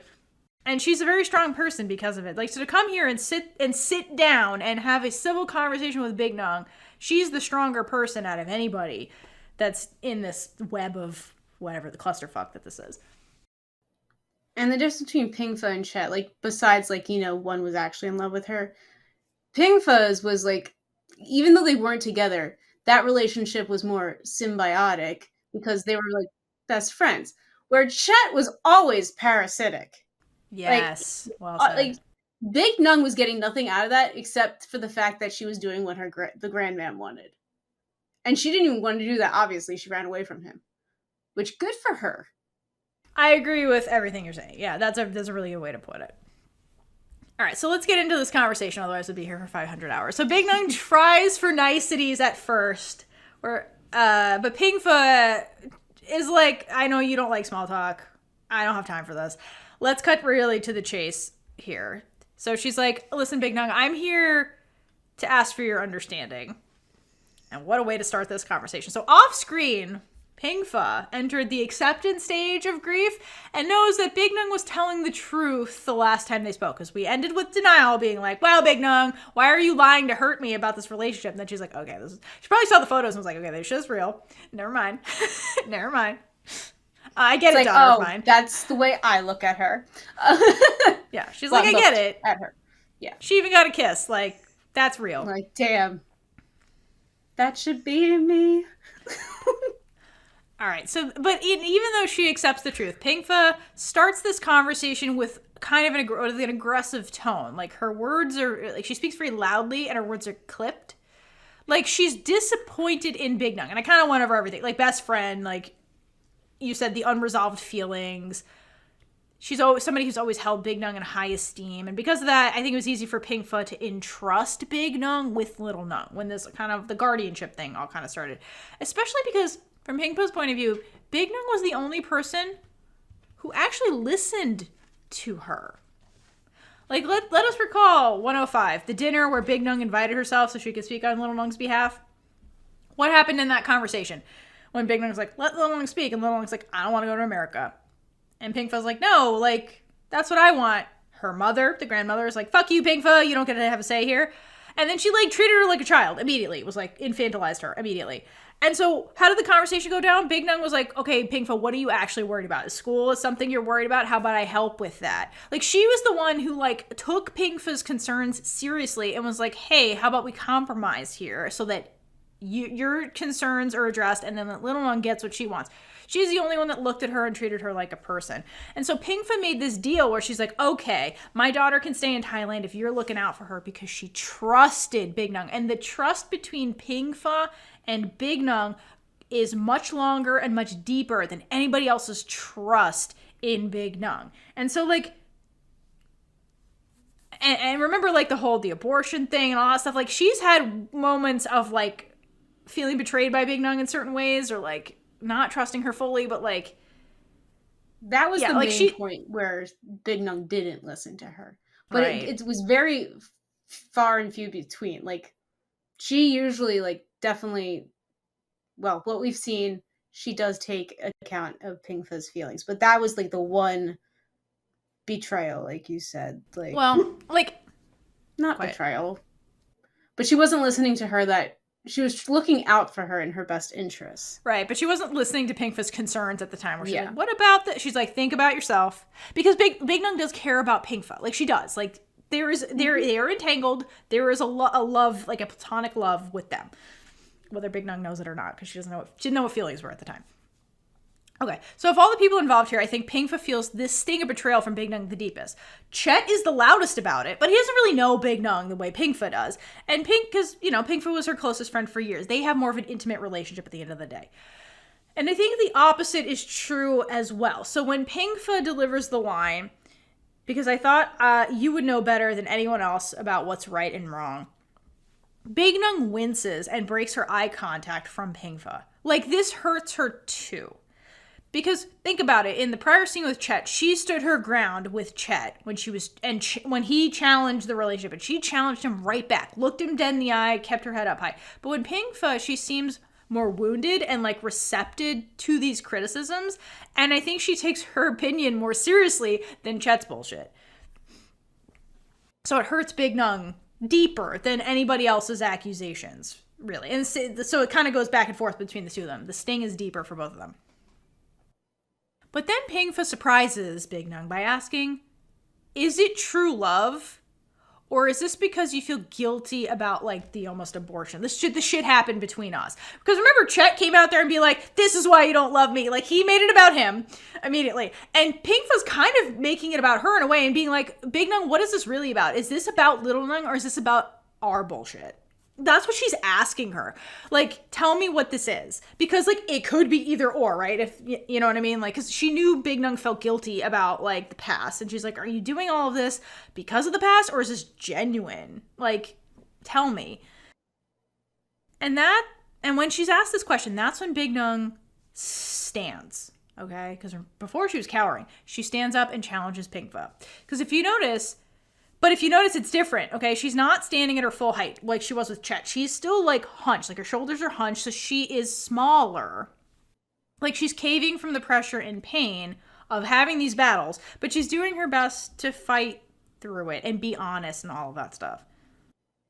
And it shows that she's beginning to take back this power in this situation. Like, it's been very gradual, and she's not fully there yet because, again, she respects Pinka. And a lot of people in her life she didn't respect because they were always using her, basically. So This is, it's very interesting, their relationship. I would love to have seen a future of them. Yeah. Like, just in the future. Like, what is the dynamic like? Because it was so nice that we got to see, spoiler, you all have seen it, but the end with the flash forward. I'm really curious what the family was like in the future, though. Like, I know we did get it a little bit, but I meant, like, the future. Okay. So when Big Nueng stands up, she asks Pinka, do you think I'm an unreliable person? Because, let us recall, like, Big Nueng's point of view. She's like, I told you last time. I love her. We have a normal relationship, just like two people in love. That's it. And now you're sitting here telling me, is it love, or are you doing this because you feel guilty? But to be fair, from Pinka's point of view, this is a valid question, because Big Nueng did feel super guilty about this. And like that was like the 104 birthday experience, like between Pinka and Big Nueng. We saw her throughout the course of the show beat herself up about this decision she made as a child to encourage Pinka to end the pregnancy so many times. And Pinka knew that too, right? But Big Nueng's a different person now. She understands what her feelings are and like has come to terms with everything. And she's like, I'm not going to let you invalidate how I feel, which is huge. Big character growth moment. So, but to be fair, like, okay, from Pinka's point of view, like Big Nueng, yes, knows her feelings now. But the Pinka but remember, Pinka's been removed from all of this physically. And like, I feel really bad for Pinka because of that. Like, she's had to leave her entire life. And like, these countries are different and in the way of thinking. So she has now been in a whole different community and way of life. So to come back, she's a stranger in a place that was her home. Yes. And because of that, she's technically estranged to Big Nueng. And so when she comes in here asking Big Nueng questions, the Big Nueng she knows is 16-year-old Big Nueng. That's her frame of reference. In the same way that, like, when she thinks of her daughter, she thinks of the baby she gave up, not the 21-year-old that actually exists right now. And so when and she knows that Big Nueng super, super well. And so it's hard for Pinka to initially come to terms with the fact that Big Nueng's changed. She's not the same person that she knew. So that's why I think it takes her longer to process kind of this, because the whole situation is different. Everybody's different. Everybody's changed. She's changed too, right? So Big Nueng's offended that she's like, wow, you don't believe me when I tell you things. I mean, to be fair, you were hiding a relationship with her daughter. So like, there's that. There's that, Big Nueng. There's that. It's a pretty big deal. It's a pretty big deal. So, but to be fair to Pinka does accept what Big Nueng says and then admits that what she said about it, wait, what does this say? And then admits that what she is about to say next makes her uncomfortable, but she needs to say this to Big Nueng. She's like, listen, I just need you to be understanding. I'm sorry about what I'm going to say, but like, I'm the mom here coming to talk to you, the boyfriend, basically. And the camera then lingers on Big Nueng for a bit. And Big Nueng, like, swallows real hard. Like, she's bracing herself for the death blow, okay? When it comes to the relationship. And Pinka says, I am not here to separate you from my daughter. Okay? I'm not the bad guy here, basically. But I do want you to return my daughter to her family. Can you do that? Because what she's really asking Big Nueng, and the bigger, larger concern coming from the family members, is that Big Nueng coerced Little Nueng basically into like away from her family, essentially. And like, so they're the outsiders. So Little Nueng doesn't tell them things. We've got into this. I will not get into this. But that's kind of the mindset. So Big Nueng, she's asking Big Nueng, can you relinquish the, quote, control you have over my daughter? Because we've seen this play out a lot in the show where they're like, you're the only one she listens to. You're the only one she loves above her own family. It's amazing what respect does. Yes. And so for Pinka to come and ask, relinquish control over my daughter, seems absurd to us because we know Big Nueng is not controlling Little Nueng deliberately. Like you said, it's a respect thing that's happening. And the consequence of that is that Little Nueng's love for Big Nueng is influencing her behavior. And that is why I think Pinka's worried about. Well, that's what she's really worried about, because she has experience with this. And I think the entire family, at the end of the day, is super jealous that Little Nueng loves Big Nueng more than them.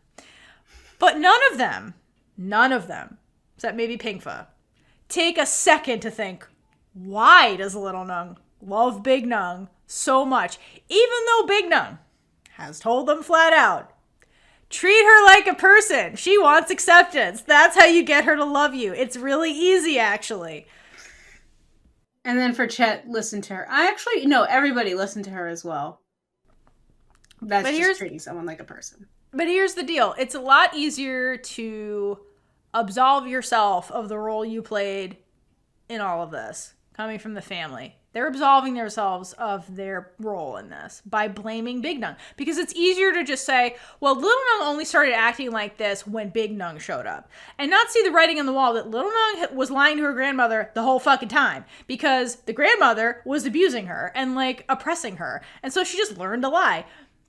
This started before Big Nueng entered the scene. It just got exacerbated and became noticeable to them when Big Nueng entered the scene. So they're just like putting the math together and like, this is her fault. She's controlling her. She's making her like an ungrateful granddaughter, blah, blah, blah. Like, it's easier to blame Big Nueng than to be like, no, you played a big role in Little Nueng's behavior, and Little Nueng clung to Big Nueng so much because you were denying her all the things that she wanted, and Big Nueng gave it to her.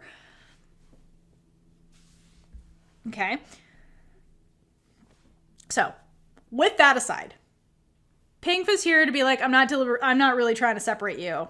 Okay. I want her to come back to the family, and I want her to live with me in America for 2 to 3 years. And we've already gone over why a million times. And poor Big Nueng's heart is like visibly breaking when Pinka says this. And Pinka says, let time prove whether or not she will like still be in love with you, basically. If this love is true and real love, then the time abroad with me, which is short in the grand scheme of things, shouldn't matter. Like, give me that. Give me time with my daughter. Let the family cool down. Relinquish your power over her. And, like, let time prove whether or not this is real. And honestly, this is a really reasonable request. Like, to be honest. And Big Nueng knows that. It's reasonable. And she also knows that, like, studying abroad, getting a different perspective, living in another country temporarily can be a good thing for Little Nueng. Like, she would get to experience the world, get that life wisdom, and she would be better for it. She'd be better set up for success, just in general.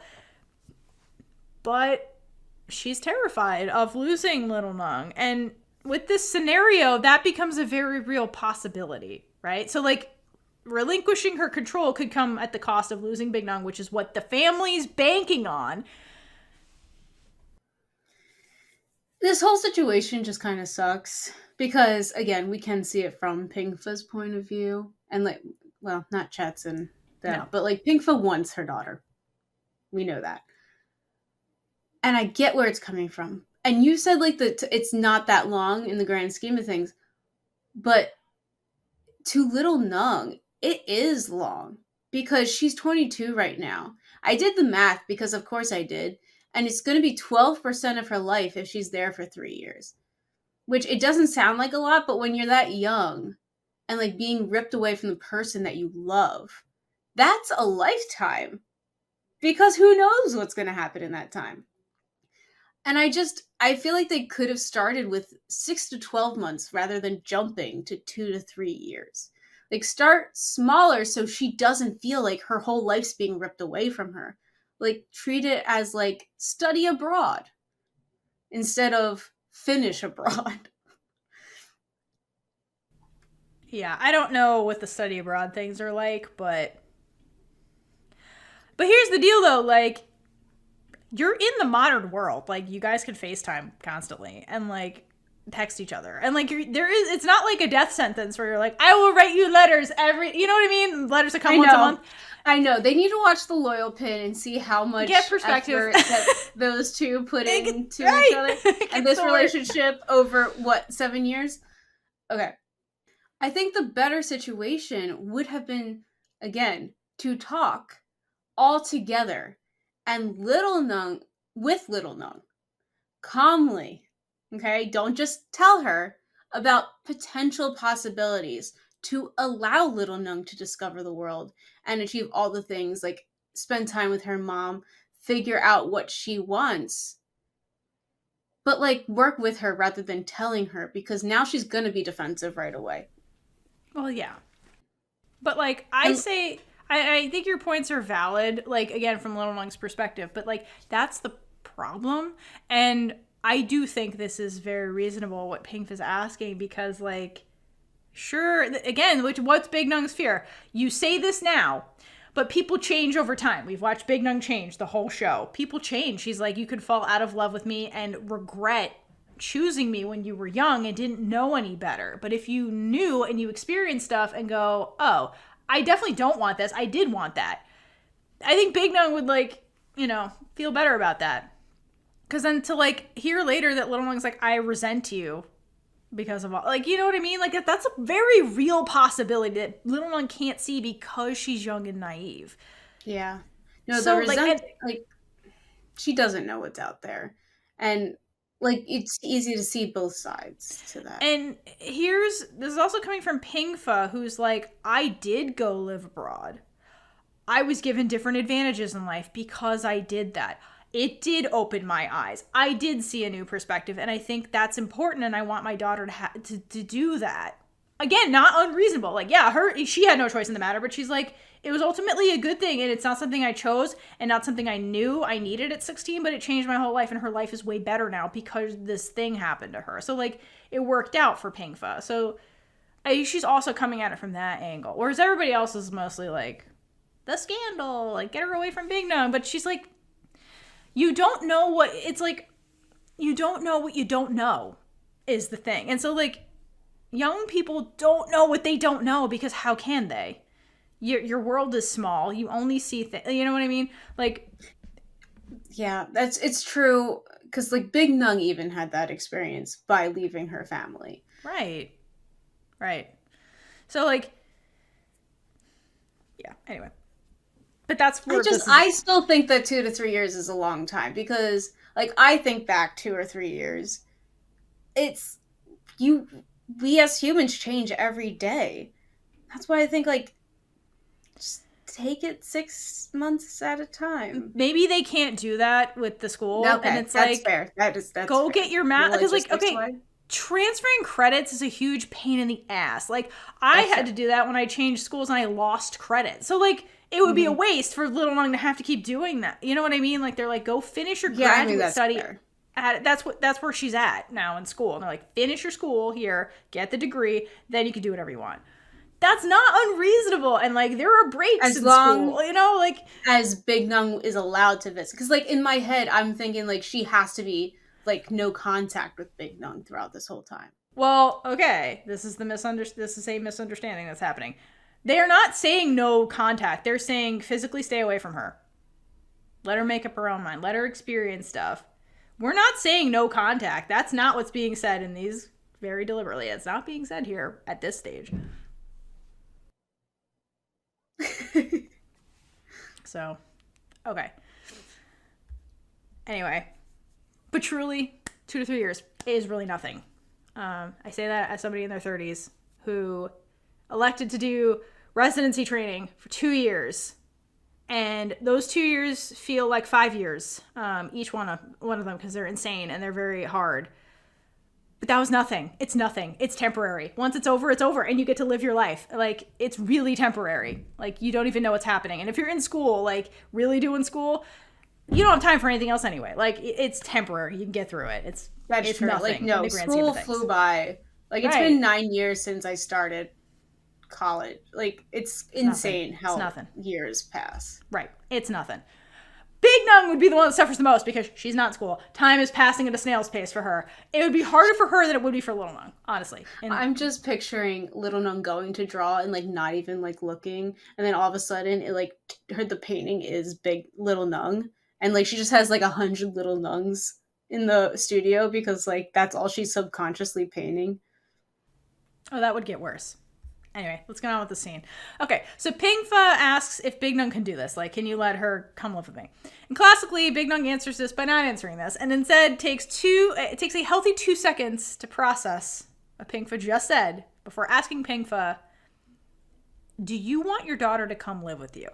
Because these two women are taking the time to actually communicate with each other and ask, what is your motivation for asking me this, right? Because Pinka comes in and she's like, what is your motivation for the relationship? Is it because you actually love my daughter or because, like, you feel guilty and you're trying to, like, make up for the past or redeem yourself or whatever the hell? And then here comes Pinka being like, I'm going to take my daughter to America because I think that's best for her. And Big Nueng's asking, are you doing this because you want to be with her? Or are you doing that? Like, again, are you doing this to really just separate us? I'm just trying to make sure. And because the motivation matters to Big Nueng. It always has, because she wants Little Nueng to be loved for the right reasons. And of all the family members, I think she sees that Pinka is the most likely to listen to Little Nueng, treat her like a person, and all the stuff that she deserves. So Pinka stands very firmly in her answer when she says yes, which is both a relief and also painful for Big Nueng to hear.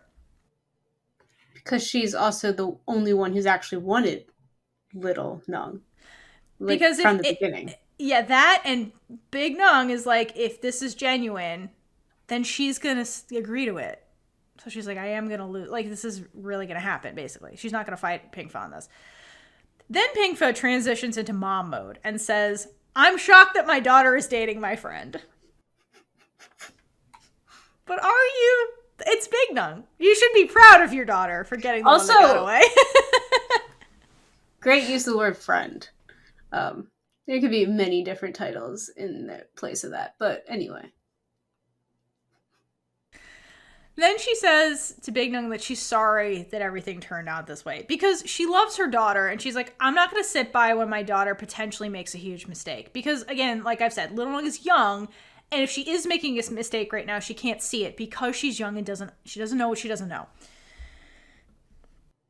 And it's very painful to watch Big Nueng during the scene because, ow, she just called Big Nueng a mistake, basically. And the only mistake in this series is Chet. And Pinka made that mistake. And Pinka made that mistake, and that's how we got the show. But I understand. I understand what Pinka's saying, because she wants what's best for her daughter, and, like, I get it. She understands how a relationship can ruin your whole life.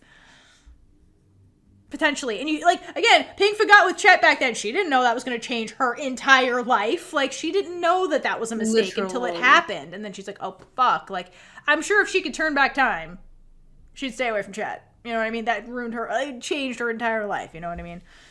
Mm-hmm. Anyway. Big Nueng swallows this tough information pill down and asks, what if one day Little Nueng wants to date a girl? Which is her asking, are you going to accept her for the queer woman that she is? And Pinka's acceptance journey off screen apparently also included accepting her daughter's queerness, which is a big victory for Little Nueng in the grand scheme of things. And I think that acceptance does make Big Nueng happy on some level. Because, like, she's been fighting for this. She's been the biggest ally advocate for Little Nueng's queerness. Okay, so when I do notes, I like to forget that Pinka does have good intentions. But I do feel like this is, like, the least Pinka can do is just accept her daughter, especially without being a hypocrite, considering she loved the same woman. And, like, again, I know I'll keep this fan fiction section really quick. I just really want a scene where Big Nueng just shouts at Pinka in, like, front of the whole family that she admitted she loved her once, and, like, remind her of that. Like, why can't she let Little Nueng do the same? Which we do see, like, she could, but she wants to make sure that Little Nueng knows it. I mean, like, that would also be outing someone if Big Nueng were to do that, but, like, how would that scene play out if, like, everyone found out in, like, an argument randomly? There's so many endless possibilities for everybody finding out everything, and it's just, I love to see it. Like, think about it. What we're saying is we needed more scenes with Pinka, actually. Yeah, no, we do need more Pinka. Which I don't think we said during the reaction. I think we just wanted the parents out. Like, it's, again, this is why you have to really think about it. And, like, we've done this with other shows, too. You have to think about the characters afterwards. Because it's never surface level. There's so much more going on to them. No, it's because Pinka is a plot device. Every time Pinka shows up, bad shit happens. Yeah, there was. So then you start, like, associating Pinka with doom. But really, like, if we had more scenes with her, like, not being the harbinger of death, like, and we got to know Pinka, like, that'd be great. Like, because there's a lot of history here. It would have been so nice to see Pinka, Big Nueng, and Little Nueng just together without Chet. Because Chet is the issue. Chet's the doom. Chet's the issue. And I think that would have... And we were... I don't know if gaslight is the right word, but gaslit into thinking that Pinka was the doom. No, it's Chet, because Chet doesn't take any responsibility or listen to people. Nope. Yep. He's the worst. Okay. He's the worst. Okay. So, all right. So I think big win for Little Nueng. We got one family member's that, like, she could be queer, whatever. But then Big Nueng comes to the very sad realization that Little Nueng can date anyone but her, regardless of gender, is what Pinka actually says in this conversation. And she's like, well, it can't be her father's ex-fiance. Okay. And she's like, you're also, like, my best friend. And my mother saw you as a role model. So, like, basically you betrayed everybody in the family, essentially. And this leads me to believe that, like, Chet really played a heavy hand in orchestrating all of this, because she said, why would she bring up Chet's shame? Like, really? He abandoned her. Like, he abandoned Pinka. Like, it would have been more compelling to Big Nueng if Pinka said, I'm worried you'll break her heart like you broke mine, because that is something Big Nueng would take to heart. Also, she already broke Little Nueng's heart and is scared to do that again. Let us never forget the end of 106. Yes. No, never forget that. That is trauma that's going to follow the both of them to the end of their life. Like, that is Big Nueng. Character despicable. Changing. Anyway. Despicable. But it just also shows that the family really doesn't understand that these two love each other. Like, they're always going to see, until Little Nueng is separated from her, that it's a mistake. Because, yeah, if she would have made it about Little Nueng and how Big Nueng could ruin her life, it would make a bigger impact. But they don't know that this love is real enough to be like, you're going to ruin her life by doing. Yeah, it's just... No, that's a really good point. Like, their arguments are surface level because they don't know the relationship. This, again, you don't know what you don't know. That's moral of this whole show. You don't know what you don't know. You didn't know that Little Nueng was your... No, yeah, we don't have time for this. Yep. Okay. All right. So, Pinka reduces Big Nueng to surface level stuff. She's an ex-fiance, a best friend, and a role model. That's it. That's what you are, Nueng. And I don't think that Pinka realizes that in this moment when she's saying all this stuff, she's treating Big Nueng the same way everybody treats Little Nueng. So to your point, Kaitlynn, where she's reducing her to surface level stuff. Pinka's dehumanizing Big Nueng in this conversation by reducing her to these labels. Like, she's like, you were just titles, you were just descriptions. And she's not taking into account, why does Big Nueng love her daughter? To exactly your point, Kaitlynn. And in this part of the scene, you can see Big Nueng visibly, like, retract in, and it cuts immediately to Pinka. And there's this slight smile on her face, and she notices that she got to Big Nueng, and it seems like she's pleased with herself here. Yeah, because I mean, she's a scorned woman too. I think this. Yeah, that's what this is. This is like, woman. Oh yeah, I can finally, again, hurt you like you hurt me. Which it's a human thing to do. I get it, Pinka. If Big Nueng broke your heart, you'd never get over that. I get it. But the thing is, the dehumanizing of Big Nueng is not the worst part of the conversation for Big Nueng. The absolute worst part, the death blow, is when Pinka says, you are not worthy of her. You don't deserve her. It gives a new meaning to the earlier scene with Little Nueng and Big Nueng in the gallery. When she said to Little Nueng, you must date your equal. Because Pinka doesn't see Big Nueng as Little Nueng's equal. She sees Big Nueng as beneath her daughter, somebody that doesn't deserve her. Unworthy. And being worthy has been a huge thing in this show. Because it's been obvious from Little Nueng, from the very beginning, I will be worthy of you. I'll prove myself. But really, Big Nueng had to prove that she's worthy of Little Nueng's undying love for her. Because she doesn't feel like a person who is worthy of that kind of love. Okay? And it takes her, we've seen her on screen, struggle with, like, accepting all this love from Little Nueng. And so to hear that from somebody she respects, that hurts. Like, that really hurts. And after Pinka leaves, Big Nueng collapses on the table. And she just looks like she's receding into herself, which is her, like, protect yourself state, right? All the emotion is draining from her face. Like, she's internalizing all of this, which is her past behavior. That's the Big Nueng we started with before Little Nueng started having her impact. So she's regressing.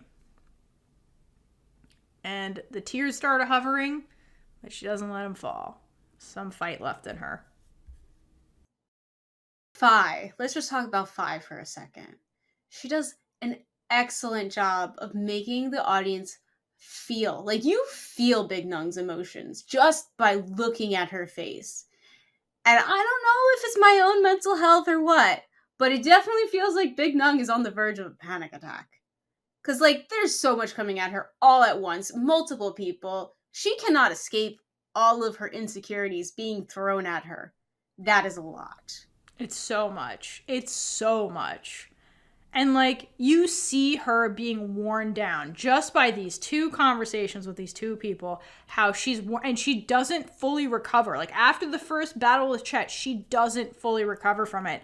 She's internalizing everything and spiraling. And then here comes Pinka, who's like, listen, I'm not going to attack you, but I'm letting you know I'm going to take my daughter away. And it's not because of you personally, but because that is what's best for her in this situation, is to give you guys space and let her make her own choice. And if that's what she wants, that's what she wants. But also, she can't date you. Like, okay, the way she throws that in there, I'm like, Pinka, girl. It's like, yeah, that was purely your younger self talking right now. Right, yeah. That's Pinka healing her inner child, who's still got the scar of Big Nueng, you know. Let's get to the trifecta of horrible. This whole episode is just horrible scenes. All right, okay. So then we cut over. I know, it is what it is. Then we cut over to the next day, maybe. I don't know. What is time? Where Big Nueng and Little Nueng's entire family are in the house, in the grandmother's house. They're all gathered. And Little Nueng emerges and looks confused. Because this is fucking confusing. No, anytime that she walks into a room and the entire family's there, it's never a good sign. No. Like, just immediately run out of the room, Little Nueng. Uh-huh. But I think she did it because she saw Big Nueng and she's like, wait a minute. She's not going to leave Big Nueng with the wolves, right? So Big Nueng is like, sit down, I will explain everything. And I must point out, the way this is set up is that the family, Pinka, the grandmother, Chet, are all sitting on one couch. And then Big Nueng is sitting by herself on a separate couch. So, showing us that Big Nueng is alone and the family is a united front. Or are they? Take it away, Kaitlynn. Oh, we have so much to talk about. Are you ready for it? Okay. For everyone listening, Theora just did the Simone Biles thing. Oh yeah, that's Simone. Okay, that's what we're used to right now. Anyway, okay. So immediately, Big Nueng looks like she really just wants to have this conversation with Little Nueng, because really, that's what it should be. Like, it's kind of like a separation, and it should not have to be in front of these people who do not want them to be together. But she is painfully aware that Little Nueng's family is present. And so let's go through what everybody's body language says in this scene. And I may have watched this 3 or 5 very short second clip on half speed. Way too many times to do this. So let's get into it. You're welcome, everyone. Let's start with Chet to get him out of the way. Yes, let's. Because he's the easiest here. He does not move. His legs are apart with his arms leaning on them. Like, he is taking up a lot of space, all the space, and his eyes, spreading. Yes, never leave Big Nueng. He is definitely the mastermind behind all this, even though he's not very smart, but, like, he's good. He's conniving, I believe that's the word. Yes. Like, he's good at manipulating people. So that's where he does excel. So maybe he is smart in this aspect to only get what he wants. He's not smart in life, but he's good at getting what he wants. And his plan is going perfectly. So he has no, like, point to move. He's just like, yeah, I have the power here. So let me take up all the space. You know what he's like? Because remember, you know, like you said, this really a whole conversation should be a conversation between Little Nueng and Big Nueng. But the reason the family's here is Chet's holding the gun to Big Nueng, being like, do it. Do it. That's what his body language is. It's like he's like, do it. Like he's holding the figurative gun to Big Nueng to force her into doing this. That's kind of his body language also. But to all of your points, yeah. He's holding the gun, being like, do it, do it, do it. And that's it, the Chet, because yeah, Chet's one track. He's one-dimensional. Moving on. Yeah. All right, so let's go to Pinka. So Pinka quickly looks away from Big Nueng when she looks to this couch of doom. Doom. That is the nickname now. And her posture is slightly forward. So she's not like, her back's not straight. Her shoulders are slightly bent forward. And her hands are on top of each other, but they're not clasped. So she's not like, she's just like very lifeless. Her hands are just laying there. And she just looks like she's exhausted from there always being problems in this family. Like, she's probably so glad that she lives in the US, because every time she brings some doom with her, but like, it's exhausting having to enter this house, deal with her mother, deal with Chet. Like, who wants to see him? Anyway. So there is a lot going on in her head. She really does want Little Nueng to come live with her. We've said that because she wants to be her mother. But I still don't... Okay, so she did hurt Little Nueng, not Big Nueng in the last scene. But I don't think she wants to hurt Little Nueng by taking her from the person that she loves. I agree. She just wish it wasn't Big Nueng, because that's hers. Anyway, we already talked about her personal feelings and how it affects her from her past. Because of the past. So that's everything going on. It's like, don't want her with Big Nueng. I don't want to hurt my daughter. I want my daughter. That's all the stuff going on through Pinka's memory. Yeah, so she reads as like guilty. She feels guilty about what's happening or what's about to happen. Oh, it's like, it's guilt. Because it's, no matter what happens right now, someone's going to lose. It's never going to benefit everybody. Yes. And it won't benefit anybody, really. Yeah, people are going to get hurt, basically. Yeah. Yeah. Which happens anytime everybody's in this room together. Yes. Which the couch of doom. This happens every single time. The couch of doom. Yeah, when the couch of doom is together. Perfect. So let's move to the grandmother. And I did a lot of reading into this grandmother because her positioning and the way that she acts here is kind of interesting. So her posture is very rigid and proper. Shoulders back, perfect posture. Like, she was probably like slapped on the wrist if she didn't sit up straight. Yeah. Her hands are squeezed together and her arms and legs are tucked in as much as possible. She is taking up the least amount of room on this couch out of everybody.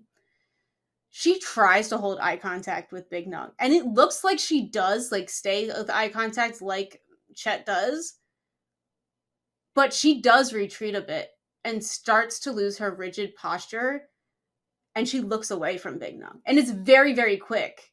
So again, that's why you have to watch it on 0.5 speed. It's very quick, but she can't. Like, she tries to keep eye contact with Big Nueng, but it does get to her. So right now she is physically making herself smaller because she could take up more room like the other two. Though, and like the way she is sitting makes me think that this, again, is from growing up being told not to cause issues, conform to society, and do what is expected of you, which is what she has tried to instill in Little Nueng. But that girl knows what she wants and has the drive to get it because she's a person. And I don't know if it's... Go ahead. I want to add one thing to that, because that's a really good point. They don't know Little Nueng, and they really don't know how much she's willing to fight. And the other thing is, Little Nueng, unlike Pinka, because remember, like, the grandmother tried to do this with Pinka, too, where she tried to, like, control her and instill all of that stuff in her, and then it didn't work. She's like, goodbye, go to America. Which is kind of what's playing out here. It's a similar scenario. But Little Nueng also has somebody who's older who supports her. So Little Nueng feels more supported to fight back against them, and they're not anticipating that when it comes to Little Nueng isn't Pinka. She's not in the same position that Pinka was in. And the grandmother, I don't think it takes that into account, because she just sees her as a young Pinka where things are going better because I controlled her more. But like the control that she exerted over Little Nueng for her entire life actually backfires, which is a big lesson of what happens when you try to control people, because you can't, and you control them too tight. Eventually they rebel and take you down. Like, and we're not taking that into account with Little Nueng. No. Okay, and then another thing is, I don't know if this is just me, in my forgetful brain, but the way season 2 shifts story-wise makes it easier to forget about the grandmother and that she is an issue in general. We don't see her as much. And I attribute this to the parents being in the picture again.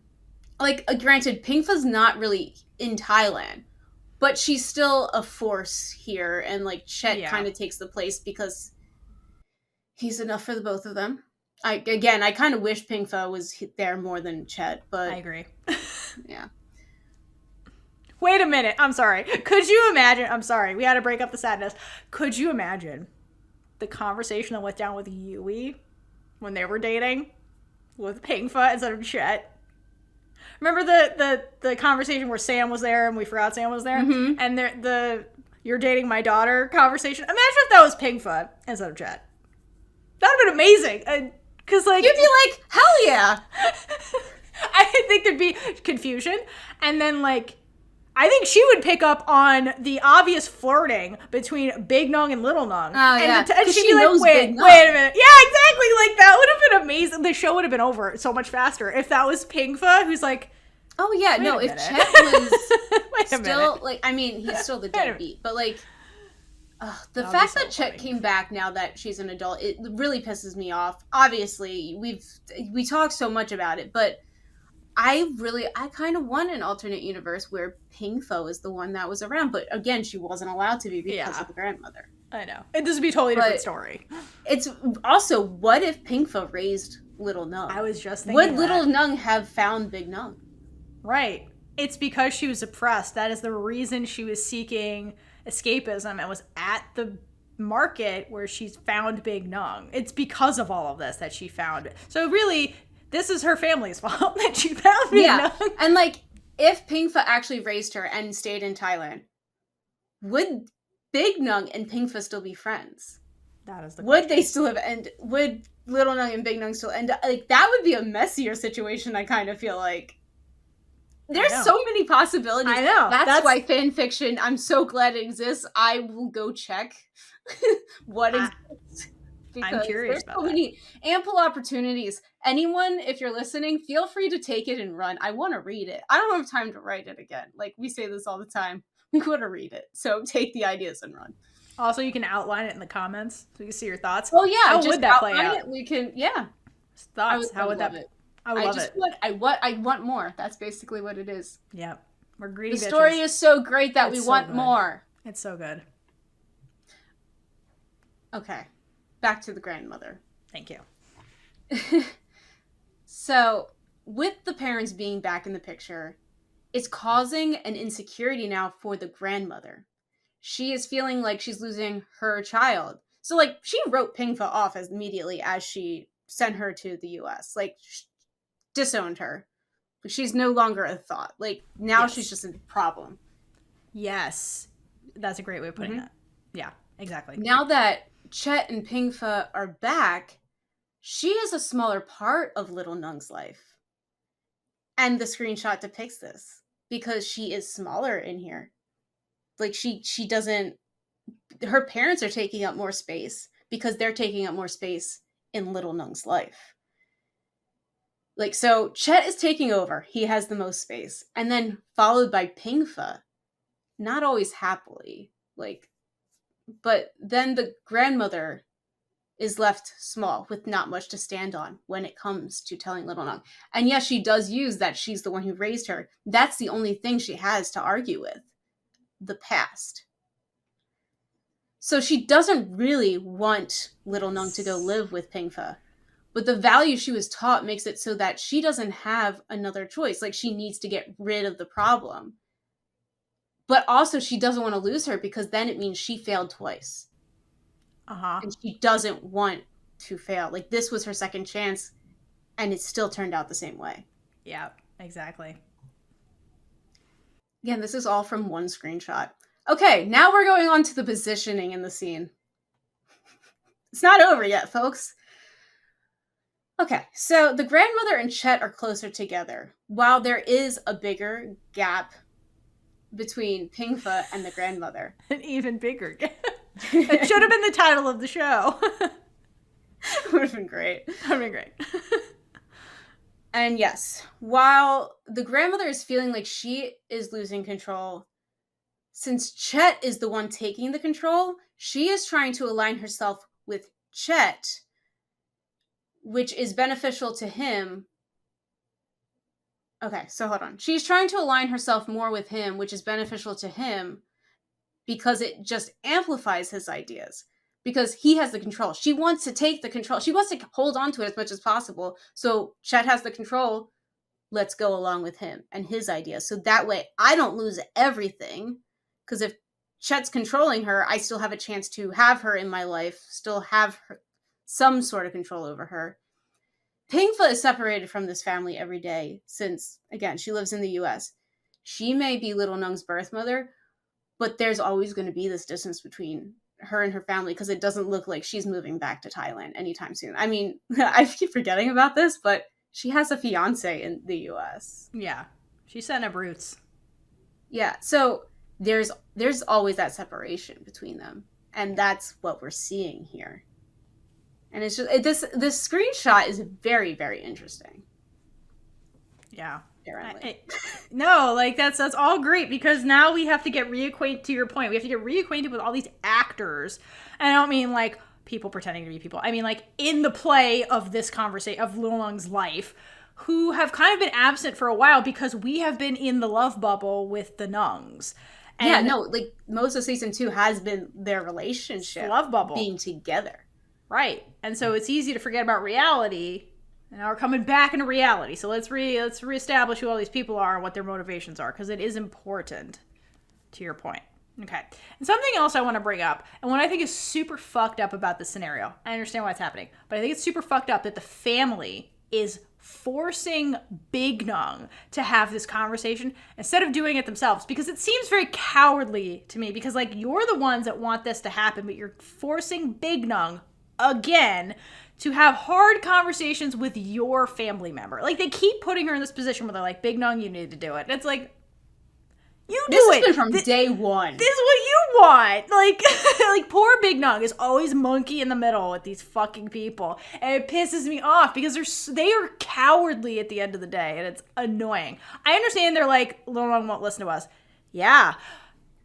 But she like, doesn't why want won't she listen to you? There's right. there's a reason. You shouldn't have to go through someone else to get your daughter to listen to you, because maybe let's think about that a little bit and exactly why she won't listen to you directly. Maybe it's because you don't have a leg to stand on because you've all been assholes to her, except from Pinka, but that wasn't your fault, girl. Right. The critical thinking is in the toilet here, which, so I feel bad for Big Nueng. She's always in this position of being coerced into these, doing horrible, despicable things to the person she's in love with. Anyway.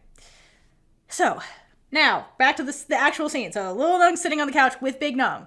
Okay? They're together, and then the family is doing the family thing on their couch. Okay? And Big Nueng tells Little Nueng about Pinka's wish to take her abroad to live with her.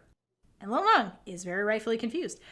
As this, like Pinka, came out of nowhere. And this whole scene. She's like, what did I walk in on? Why are you telling me things we dealt with in season 1? Why are we back here again? I'm so confused. We settled this when you and I made that deal to get into a good Thai university using your ML power. And we did that and settled that. Why are we revisiting this? Which is valid from Little Nueng, who had no idea about any of this. This is weird, right? And then once the going to abroad thing comes up, Little Nueng very fiercely is like, I'm not going. Absolutely not. I won't go. And I love that she came into this conversation acting like an adult, because she is, and sticks up for herself immediately. She's like, no, I'm not doing that. Immediately. No. But if you look at Big Nueng's face, just she looks into space and it looks like she's thinking, holy shit, did she just defy her parents to their face? Because obviously she says this to Big Nueng all the time, but like now she's just like, I'm sick of this shit. Guys, I'm not doing this.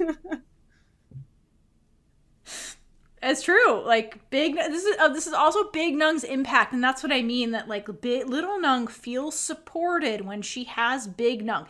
And remember, one of the themes: together we're stronger. So like in Little Nueng's brain, we're together, we're stronger. I have you to support me, so I can tell them to fuck off with this plan. Yeah, and like this, it shows that she's just fed up with people making decisions for her, because we've been going through this before the show even started. I mean, the first decision that's made for her was when the grandmother sent Pinka away. And she is now showing them that she can make decisions for herself. She doesn't need them. She never did. Never did. But it's so great to see Little Nueng gaining the confidence to stand up for herself every day. Now, again, she's had confidence and audacity since day one. So much audacity. Just so much. But like Big Nueng, her house and family can make her feel small and regress. Because that's what the grandmother and this house does to her. And it's the exact same that we see with Big Nueng in the palace. So Pinka immediately looks away. We're going back to the Couch of Doom. And because she is feeling the pain of her daughter not wanting to be with her. And like, maybe she would have if they went about this a different way. But again, she's being told. Her life is changing because she's being told what to do. The grandmother, her posture becomes taller again. And she is appalled by Little Nueng's defiance. This isn't how she raised her. She's losing the control again. Like, her control that she had is now, not only is she losing the control, what she's done in the past is now crumbling as well. Mm-hmm. And then Chet is Chet and doesn't react. Because he thinks he will get whatever he wants. He doesn't have to worry. And what's really heartbreaking in this is that when Little Nueng is like, no. When Little Nueng says no, okay, Big Nueng then looks to the family for help. Because they're making her do this. And it's nothing but crickets from these people. They're like, we're not helping you, even though she says no. You have to break up with her, basically, in front of us, is what this really is. And so Big Nueng's like, okay. So then she has to explain this in explicit detail to Little Nueng. So she tells Little Nueng that everyone, but excluding Little Nueng, decided that we're all going to talk like adults today. Which is real rich, because everyone in this room, to your point, is about to strip Little Nueng of her autonomy while simultaneously calling her an adult, which is hypocrisy at its finest. Okay? Also, they're not being adults here. I also love that Little Nueng showed up to this conversation an adult, and then Big Nueng had to be like, they agreed to let you talk like an adult. I'm like, she already established she's an adult. She's like, I'm not doing what you just told me to do. Fuck you. Like, adults say that. Children cower. So anyway. But Big Nueng's real serious about this. And she's like, listen, Little Nueng, the reason I'm saying this is because, like, you got to be reasonable like adults do. And this, I really, really hate this line. Because it's implying that Little Nueng shouldn't stand up for herself. Even though, like, it's not what Big Nueng meant. But to this family right now, standing up for yourself is being a child. Defying what you're being told is being a child. When no, that's just a natural part of growing up, is being able to make your own decisions. And it's infantilizing her again by not validating her as an adult. All because she didn't immediately react well to being told she is going to be moving across the world with a woman who is still a stranger. Yeah, like it's wild. The cognitive dissonance is wild here, and because the hypocrisy. At this point, I think Little Nueng has spent at most 4 weeks with Pinka. Yeah, in person. Yeah, I think you're right. Which is insane. Less time than Chet, which is good. Anyway, you're right. Okay, so yeah, back to this line and why she says it. I think Big Nueng wants Little Nueng to be seen by her family as an adult. So they will take her wishes seriously and not just dismiss her as being childish, because I'm not going. That came out with a bunch of emotion. Okay, and emotions can be seen as childish. You gotta be rational and blah, blah, blah. And so I think she's trying to warn her with this line to be like, listen, like, please, like, be reasonable when you talk back to them. Because I think Big Nueng knows, and has known for a long time, that this conversation was always going to be the worst. This conversation with the family was always going to be terrible. And it's going to focus on the reality of their relationship, which is all the things Big Nueng has been afraid of. And Little Nueng has been saying, ignore it. Okay? So she's like, you're going to have to deal with reality. Be reasonable. Like this, like, we've been in the fantasy, just you and me, and it's been great, but like, this is reality. We have to deal with reality. I've been saying this the whole time.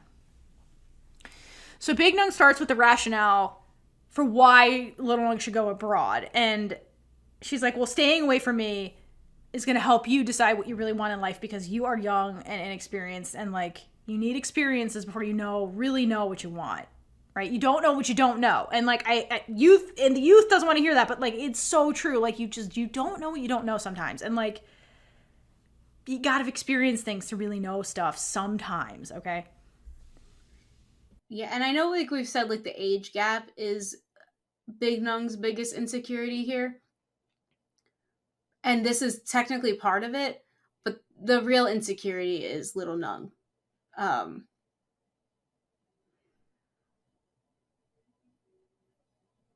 don't know the word. Like leaving, Little abandoning Nueng. her? Not regretting. Yeah, I guess, regretting. Resenting. Resenting. I always forget that. So Big Nueng's real, like, big insecurity right now is the resentment from Little Nueng in the future. Yes. Because she's always thinking about the future. Correct. She's not a present person. Little Nueng's the present. So together, they can form a whole thinking plan. I agree. I understand where they're both coming from, but like, she's like, we have to deal with this conversation. It's just going to suck. Like, just please try to be calm. Because I understand this is going to suck. It's not going to go well. But in this proposal and in the rationale of going abroad, all Little Nueng heard was, stay away from Big Nueng. And she's like, why? Why do I have to stay away from you? And then the family starts shifting in their seats about this. But they don't have an answer. They don't have a rational. They're like, she's upset. And then, but they don't chime in. They don't chime in. Big Nueng has to do it. And Big Nueng tells Little Nueng, she's like, listen, it's because everybody in this room now knows about our relationship. Yeah, which is something huge to tell Little Nueng. And like, it really sucks that she has to find out huge news from Big Nueng in front of the entire family, because it doesn't allow her to react to the situation, because she has to worry about other people in the room, because anything she does can be used against her. It's like, she doesn't have the right to remain silent, though. No Miranda rights for you. Well, you're not in America, also. No Miranda rights. Also, they probably won't be there soon anyway. And yeah, let's be real.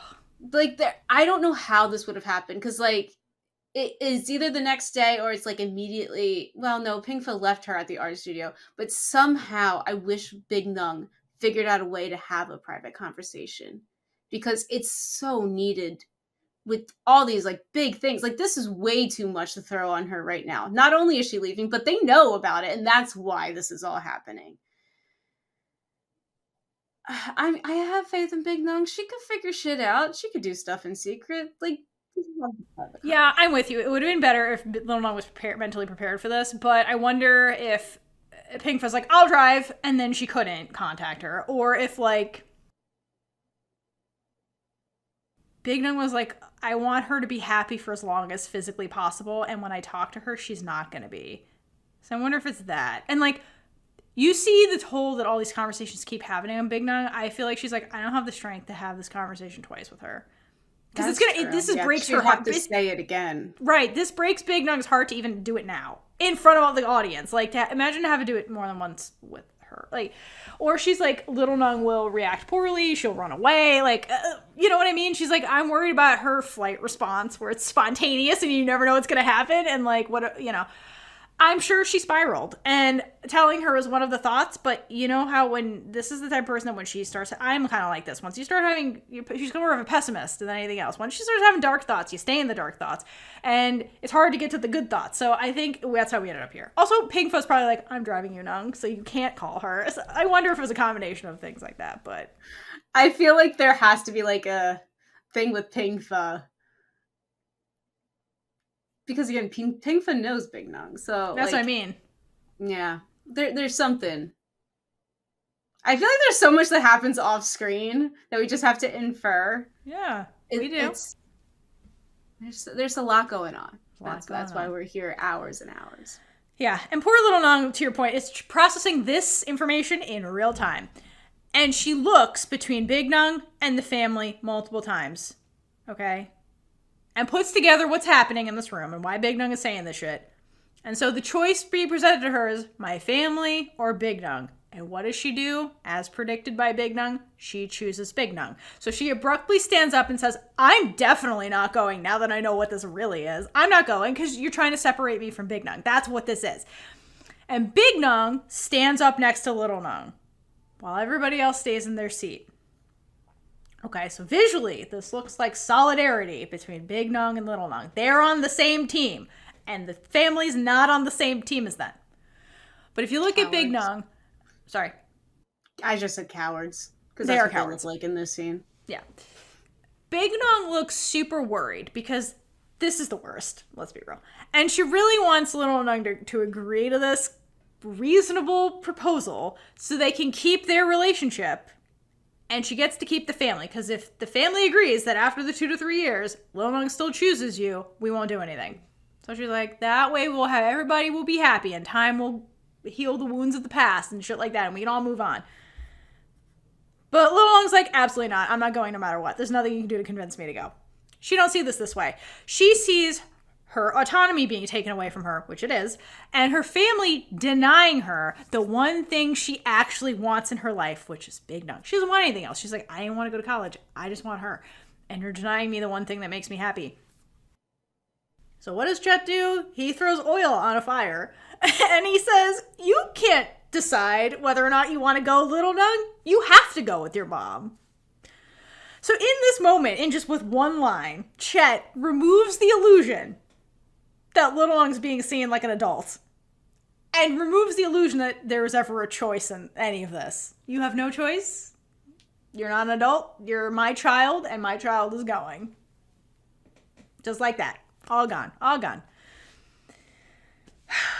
And to your point, Kaitlynn, Little Nueng is fed up with this. She's so fed up. So this is her breaking point. And finally, she snaps, and to his face, tells Chet to fuck off. Like, she's told other Big Nueng many times behind his back to fuck off. She tells him, she's like, you didn't fucking raise me. You can't tell me what to do, bitch. Which is valid. And by that logic, neither can Pinka. Huh? You just made that even more aggressive. It is, and this is what she's feeling. And like, this is valid. He didn't raise her. He can't tell her what to do. Also, Pinka can't tell her what to do. Pinka also did not raise her. And I love Little Nueng's aggression towards Chet because it's so earned. Like, she deserves to say this shit to him. Oh my gosh, no, it's about time. Like, she just needs to go off on, like, all of them. But this is, like, completely valid. Because it is. He chose to leave her. Like, that's the part that, like, I keep thinking about. The audacity of this man to come back and immediately think he can control her. Yep. Forgetting the adult fact. And then the grandmother steps in and is like, what about me? Can I tell you what to do? Something like that. And that's when Little Nueng's walls start to crumble because she can't argue against that. Right. That's the one person that raised her. And I want to say one thing before I move on to the grandmother fully, like with Chet. If he's listening to her when she says this, which who knows, he never listens. Her saying this really, hopefully, removes the illusion he's been having, or the delusion rather, that she is the perfect daughter that loves her father and sees him as a father. Because she's telling him right now, I do not see you as my father. Why do you keep trying to fucking control me? I don't respect you at all. Like, that's her being real in this moment with him. So if he even listens to that, like, I hope it removes his delusion that this was a perfect situation and he's just like, ooh, my daughter and blah, blah, blah, and I'm doing all the right things. She don't see that way, bitch. Like, she does not respect you at all.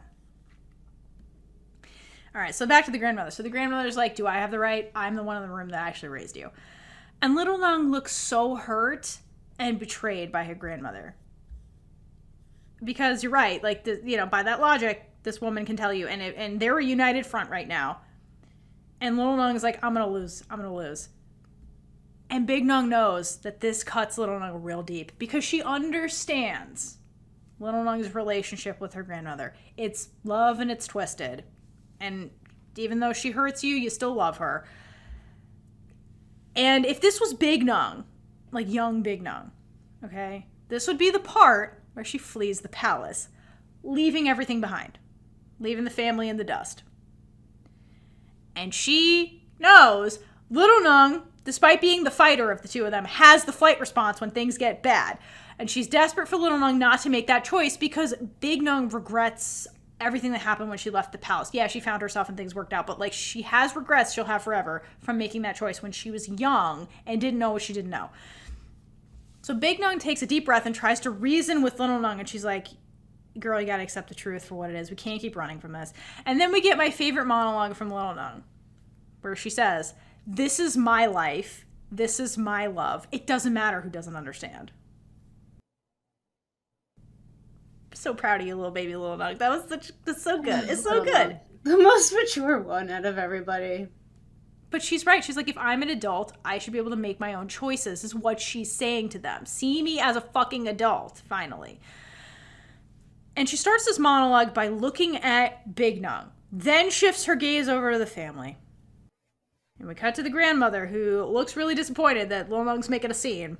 No surprise there. Some things never change. Then we cut to Chet, who looks offended, horrified, punchable. I can't fully describe the look on his face. I mean, he's always punchable. Right, because I'm hoping that her line of like, you didn't raise me, you got no right to tell me what to do. I'm hoping that really removes some of the blinders. Like, it's, looking behind the curtain and seeing the wizard is not the wizard. Like, the Wizard of Oz is like, oh, it's just some dude holding levers. I'm hoping that's what he actually saw, like, the ugly truth when she said that. And so when she's saying shit like that, he's actually listening to her and is being like, whoa. But who knows? It's Chet. So I just want a punchable. And then also with her saying, my love. Like, she is saying that she loves Big Nueng. It's not just Big Nueng telling them that they love each other. Right. Like, this is... Right. Like, they can't discount the fact that Little Nueng is saying, my love. I love her. And... but no, I don't think Chet listens. He does listen, but it's like every other word, so he doesn't put it together. That's why I have to say it multiple times. All right, but you know what we don't get in these quick cuts? Pinka's reaction, and I wonder why we didn't get a quick cut to Pinka. Because I wonder, was Pinka proud of her daughter for standing up? Because remember, when Pinka was put in the situation and was being told, you're going abroad, I'm sure Pinka didn't put up a fight. She felt like she couldn't and just took it. Meanwhile, her daughter in the same position is like, fuck no, I'm not doing it. You can't tell me what to do. This is my life. This is my love. You can't take it away from me. I'm not letting you control me. I wonder if she's a little bit proud. I also wonder potentially if she's disappointed because she's like, oh man, I want to live with you. Maybe hurt. Probably guilty. A combination of all those things, I feel like, is probably what's going on with Pinka. No, those thoughts are all constantly going to, anytime that she sees Little Nueng, I feel like, because there's always going to be that pride, like, oh, she is a human, she's okay. But then it's that guilt and resentment for the grandmother, too. Like, there's so much going on in her head that comes back to her every time she comes to Thailand. Because it's easier to distance yourself in the U.S. Yeah. But she's back, and now, like, everything hits you. And so you can't blame her for, like, not always reacting, not normal, or perfect. But the way you want her to. Yeah, like, the way that she really should be reacting. because she has to deal with so much when she comes back here. And I kind of want to dive more into Pinka's story. I think that's what I'm getting from this episode right now. Anytime Pinka shows up, our episodes get really long. Because there's a lot to unpack with Pinka. But all of that is just, again, like, to your point, what we want her to do, how we want her to react, what's, quote, the good reaction. It's like, people are not good and bad. We're in the middle. Because if you look at somebody like Pinka, she has so many conflicting emotions that she's constantly carrying, to your point, that, like, she's going to react the way she's going to react, like, depending on what emotion's winning currently within her. So you can't blame her. She's human. These are very human characters that we're seeing on screen. And when we say complex characters, like, this is what we need. People who are dealing with so many different things, and then they react based on just the complexity of what's going on. And so, yeah, I would have liked to have Pinka's reaction, but I understand. And yeah, if we were to say, like, she should react like this, that would be us doing what Chet's doing and putting her in a box of how she should react. And all right, but anyway, Big Nueng at this point feels like this situation is spiraling out of control, so she grabs Little Nueng, like, physically grabs her to ground her to the reality of the situation, because, like, as the adults kind of see it, kind of thing. Because, like, physical contact usually, like, grounds her. She's like, Big Nueng. She's like, Little Nueng. Face reality. We have to face reality. You've been running from it. We gotta face it. Here it is. I also think it's another way to get Little Nueng to put her focus back on her instead of the family, because that's what it's triggering her right now. Rightfully and it's so. trying to create a moment between them where Little Nueng could hopefully understand what Big Nueng is saying, because that's the only time where they can have a rational conversation, because they don't have to deal with the couch of doom. And she promised to let Little Nueng go. And if Little Nueng is focused on that, this is what her family wants, she's never going to agree to it. Because then that's letting them win as well. And right. And the other thing is, like, okay, what is Big Nueng's ultimate motivation here? To preserve Little Nueng's relationship with her family. So in this moment, it's spiraling because Little Nueng basically chose Big Nueng immediately and was like, fuck all of you. You have no right. Yeah, fuck all of you. I will leave. I will do what Big Nueng did, which is said, I'm not a part of this family anymore. I'm leaving. This is my life. This is what I want to do. I'm leaving. That's what Big Nueng did when she ran away from the palace. And she sees Little Nueng doing that. And she's like, you're going to sacrifice your family. This is not what I want. Oh my God. It's spiraling. So she's like, back to me, back to me. If you're angry at anybody, be angry at me, because that's the only way to get this to work, is if you, like, focus on me. Stop attacking them. Like, come on. Okay. So Big Nueng reminds Little Nueng, I've been warning you about this the whole time, basically. And she's like, listen, we got to live in reality. And reality, as we've seen in America, is imperfect and unjust. That's just reality. That's what it is. Because people are not good or bad. We're in the middle, and good and bad shit happens all the time, whether we like it or not. And the two of them have always wanted acceptance. That's always something that they wanted. And she's like, we're not going to get that if we run away and if we attack everybody. We're just not, okay? Because Big Nueng learned this lesson firsthand when she ran away from the palace and went through all that stuff. And she's really trying her best to get Little Nueng to understand. And she keeps going and says, like, to Little Nueng that her family, they have their reasons to disagree with the relationship. And if you notice, Big Nueng takes a pause while speaking. And when she does, she breaks eye contact with Little Nueng, like when she's kind of saying this stuff. And I think it pains her to see Little Nueng upset and to know that, like, her words are really what's making Little Nueng upset, and she's actively breaking Little Nueng's heart, okay? And she did the same thing in 106, okay? She stayed strong, had that horrible, despicable thing where she's like, I was using it for sex, and got Little Nueng to leave upset. And the minute Little Nueng was out of her sight, Big Nueng lost it. Like, she hates this, but she feels good intentioned in the moment, okay? Because, like, to break Little Nueng's heart also breaks Big Nueng's heart, okay? Meanwhile, the cowardly family is sitting on the couch of doom in silence, just not doing anything. So fuck all of them, really, in this scene. Even you, Pinka, a little bit. Okay, but then Big Nueng delivers the death blow by saying, your family has their reasons, and I agree with them. Like, because she's vocalized these concerns to Little Nueng so many times, and every time she tries to have the conversation with Little Nueng's like, let's not think about that. Fuck other people. And so that was never actually resolved between the two of them. So Little Nueng starts getting surprised that this is happening, but it's like, You can't be surprised. Big Nueng has brought this up so many times, and you guys never actually really resolved a lot of her feelings about this. Like, they've had the conversation on the couch where, like, Little Nueng's like, look, I get what the future's gonna be. It's gonna be fine. Like, I've accepted. I've actually thought this through. Have you actually thought this through, Big Nueng? I don't know that you thought about this more than I have. Like, to say that you don't know what you don't know. And she's like, I've really thought about it. And, like, I'm okay with what's gonna happen. Like, but to Little Nueng's, point to be upset in this moment is completely valid, because part of the relationship has been her experiencing Big Nueng waffling about the relationship and, like, voicing these concerns. So, like, this really isn't that surprising, honestly. She's heard these arguments before. You're young, your life's just starting, you need to meet more people, you'll forget about me, like, and I've said a million times, the concerns are valid. That's why Big Nueng's like, I agree, because I think these are valid, reasonable things. And really, if you remember, Little Nueng has lived an incredibly sheltered life. Like, she was basically stuck in that house by herself because of the grandmother and was denied so many experiences. What did the grandmother deny her? Friendship and freedom, which is real rich when they're like, well, she hasn't experienced the world. You forced her into isolation her whole life to protect her from being Pinka, basically. And then you're like, well, she has no experiences. It's like, you guys created this scenario for her where she had no experiences.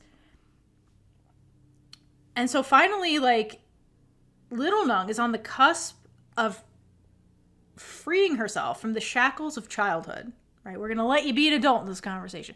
We've seen her in season 2. The reason we forget the grandmother's hold is because in season 2, she's in university. That's the first time she's ever had freedom, like, truly. She's in an environment with other adults, people who are being seen as adults in society, and she's transforming into an adult. So we see her as more of an independent person. We don't see her relying on her grandmother as much. She's becoming independent. Like, she's stepping into that role and being seen that way by her peers, by Big Nueng. So, like, my question to the family is, like, how could Little Nueng possibly know who she really is when she was never allowed to be her own person? Like, you've said a million times, Kaitlynn, the way she figured it out was by escaping into media, escaping into her radio show, escaping into her books. That's a great point. But the thing is, though, that, like, people change over time. As you experience things, as you learn new information, as the world changes around you, you change too. That's just how life works. And Little Nueng, on the other side of this argument, does have a youthful mindset. Think about her in this scene. She's passionate. Youth tends to be passionate. She sees things in black or white. It's this or that. There's no gray areas to this. I don't care what other people think. It's what I want, not you want. Yes, not no. And she firmly believes things will never change. And this mindset is normal for young people. But as you age, you change. We watched Big Nueng, messy 30-year-old, change over the course of this television series from the passionate youth that gave her grandmother the middle finger and went out to live on her own and figure her own shit out. We saw that woman, the woman that was living off of her wealthy sister, mature into this adult who is now more emotionally intelligent and, like, really matured in one season of a television show. Like, we watched her do that. We watched her transform. And Big Nueng knows that Little Nueng is going to change. She's going to change. And that's, like, the reality of relationships. Like, you get into a relationship with somebody, but, like, both people do change. And sometimes the relationship changes, and sometimes it gets stronger, and sometimes you drift apart. That's just relationships. That's just people. And Big Nueng is a big worrywart, and she's afraid that when Little Nueng changes, she's not going to want her anymore. Like, that concern, that's why when Chet brought that up, like, you're just going to be this old auntie that's, like, holding her back, that's what hurt her the most, because she knows that's very real. And that, I don't think she can live with that. I mean, it's a real possibility, but it's a real possibility for anyone, because everyone changes, even people the same age. You Totally. may grow apart because interests change, and that is okay. And that is why, like, things like divorce shouldn't be, like, stigmatized, because it's life. It's human beings. You grow. We're going to learn it. Well, that's the thing. People like to pretend things are black and white because it's easier. It's the boxes again. It's easier to see the world as black and white. It's less complicated. It's simple. But nothing's simple. And Little Nueng outgrowing Big Nueng and resenting Big Nueng and never wanting to see her again is Big Nueng's fear. But that's exactly what the family's hoping is going to happen with this gambit they're all playing, you know, the deal that's being struck here. Because they want to avoid the scandal of this relationship. Right now, they're the only ones that know. It's not on social media. I mean, it probably is on social media. How? Little Nueng is a fandom. Little Nueng is a fandom. What do you mean? They were literally taking pictures of the two of them together. The truth is out there, guys. Like, there's no way there isn't some Reddit forum obsessed with Little Nueng's podcast that's speculating about the relationship. There's no way that doesn't exist. There's just no way. Have you seen the fayeyoko people dissecting fan events? Like, there's no way that that's not happening in the background. It's out there. They just don't see it. But in their minds, they're like, if we get rid of this now, the scandal will never come to light. We always forget the internet exists, but whatever. Okay, whatever. Yeah, no, technology. Computers, Big Nueng, computers. All right, but the difference between the family and Big Nueng is that Big Nueng wants Little Nueng to be happy, and I think she's worried if she denies Little Nueng the chance to outgrow her, then she'll just be another adult that trapped Little Nueng into some life that she didn't want. I think she's worried about being like everybody else. Kind of, in a way. That's fair, especially because she was trapped too. Like, she knows I know we've said it, but she knows Little Nueng's experiences too. She does. She just does. She does. And it's a big impact on this situation. Yeah. She got 16 years on her, and they've had very similar experiences. So she's like, I have regrets. I don't want you to experience them, kind of thing. That's a lot of this. Which, like, that's the strength of their relationship, is like she has a degree of wisdom from life experiences and Little Nueng doesn't, and they together they like balance, like they help each other with their like perspectives. But anyway, this is the big conflict we all have to get through. But Little Nueng, she's over it and upset, and she's so just tired. She's a Democrat in America right now. It's way too soon, Theora. It's too soon. It's not too soon. It is. No, everyone's tired. Yeah. So she asks Big Nueng after hearing all this. She's like, this reason again? Like, really, Big Nueng? Really? And I love that she says this in front of the family. Because it's evidence. To your point, she said, my love. Okay, evidence that this isn't one-sided. We start racking up the evidence. There's that. And then this reason again. So evidence that Little Nueng and Big Nueng have talked about all of these concerns before. And Big Nueng is not coercing Little Nueng into something nefarious. My guess is that the only person in this room who actually heard this for what it was Pinka. Because really, that sounds accurate. It's Little Nueng admitting we've had conversation, like real ones, about this relationship. Whatever. Okay. Then Little Nueng proceeds to recite Cardigan, the Taylor Swift song. And in summary, she knows how she feels. She knew everything when she was young, and she knows her feelings are not going to change. Because, to be fair to Little Nueng, she's been through it with Big Nueng. We've seen it. She's been through it, okay? All the highs, all the lows. Season 1 finale. Never forget. She's scarred for life. Never forget. Big Nueng did do that. Never forget. And here's the deal. Despite all of that, her feelings have not changed. Like, she never hated Big Nueng. She was upset. She was hurt. But every time Big Nueng's like, do you hate me now? Little Nueng would only say, how can I hate you? I love you.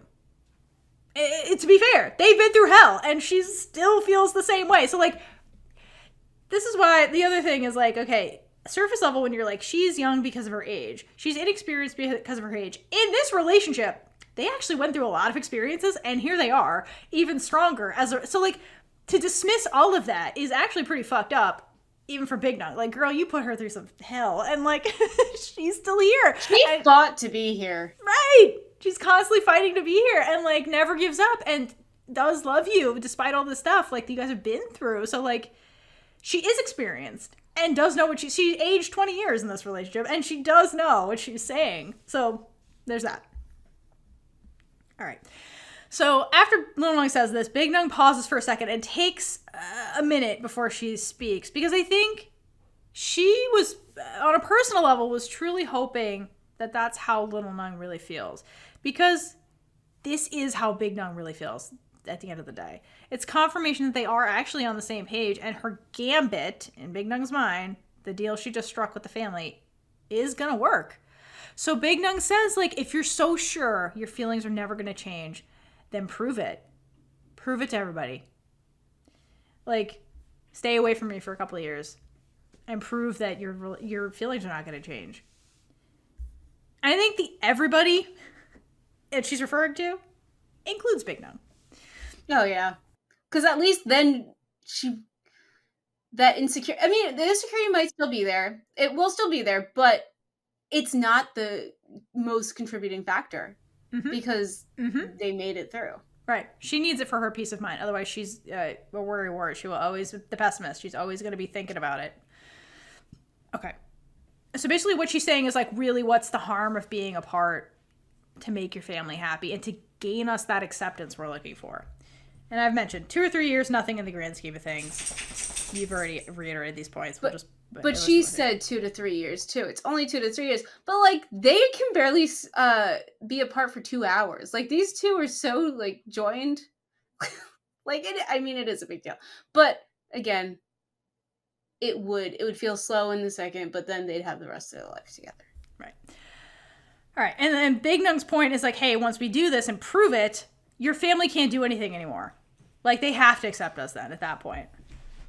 And to your point, they're codependent, so Little Nueng is devastated, and it shows. And then we finally cut to Pinka's reaction. And she's watching this intently and then drops her head. Like, she's actually empathetic towards her daughter's situation. And I feel like even if Pinka wanted to intervene to help her daughter, because we have seen her intervene and stand up to her mother on her daughter's behalf, she wouldn't, because at this point, she is outnumbered by her mother and Chet. And she's also an outsider, really. Yeah. The most outsider, basically. And while the camera's on Pinka, Little Nueng processes everything Big Nueng just said and comes away with it with one question. Do you, Big Nueng, really want me to go? Are we on the same page? Is what she's kind of asking her. And Big Nueng is silent and very shifty-eyed and not purposely not looking at Little Nueng. And the award-winning tears are hovering. And she stays like that. And Little Nueng just looks flabbergasted because this is a repeat of 106. This is Big Nueng letting down Little Nueng. This is Big Nueng refusing to be honest and fight for their relationship in the way that Little Nueng wants Big Nueng to fight for the relationship. This poor girl. This trauma. She's been through it. Again, give Mon and Little Nueng some kind of compensation package for the shit they go through with these sisters. Like, my God. The two of them are so strong. They need to go have a drink together. I'm saying, I want the conversation between Mon and Little Nueng trauma bonding over these fucking sisters. Swear to God. All right. So Little Nueng keeps going and asks Big Nueng, to your point, Kaitlynn, can you bear being apart from me for so long? Years of us being apart. And if you watch Big Nueng, this is when she starts getting visibly more upset. Because Big Nueng doesn't actually want this. She's also equally as codependent. And the Big Nueng whisperer picks up on Big Nueng's body language. Because Little Nueng knows Big Nueng doesn't actually want this. But, like, she needs her to fucking say it and fight. So Little Nueng tries to ground Big Nueng by taking her hand. And a gesture that usually is successful at pulling Big Nueng out of her spiraling thoughts and back to the present. Okay? Because you're right. She's always thinking ahead, not right now. With her grabbing Big Nueng's arm, I think it's also her way of trying to get Big Nueng to look her in the eyes and also say it, because Big Nueng has a habit of not saying big things while looking at her. Yeah. It's easier for her to say things when you're not staring at someone in the eyes. Right. Totally. But the grounding gesture doesn't work. And Big Nueng extracts her hands from Little Nueng's hold and then crosses her arms, like closing herself off to Little Nueng. Basically, building a wall. That has to hurt even worse. Like, that is just like the icing on the cake. Whatever metaphor you want. That is, I don't know if it's worse than 106, but it definitely enhances all that trauma. And like now we're just making it even worse, and it's gonna follow, like, again, it will follow them because it's happened now multiple times. Yeah, Little Nueng is 100% being triggered from the 106 shit. That did damage forever. Yeah. And you know what? Like, she has every right for this feeling. Like, I understand Big Nueng's motivations right now, and she basically has to do this, but this is hurting Little Nueng way too much. Yes. So much. Yeah, and you see it on screen. Little Nueng, his heart's breaking. And this is the worst thing Big Nueng could have done in this moment. Because Little Nueng asked her earlier when they were listening to the radio show, will you fight together for this relationship like the people do on this show? And Big Nueng never answered her. It's like, here's your answer, Little Nueng. Feeling utterly betrayed by Big Nueng again, 106, never forget. Little Nueng asks her, have you ever loved me at all?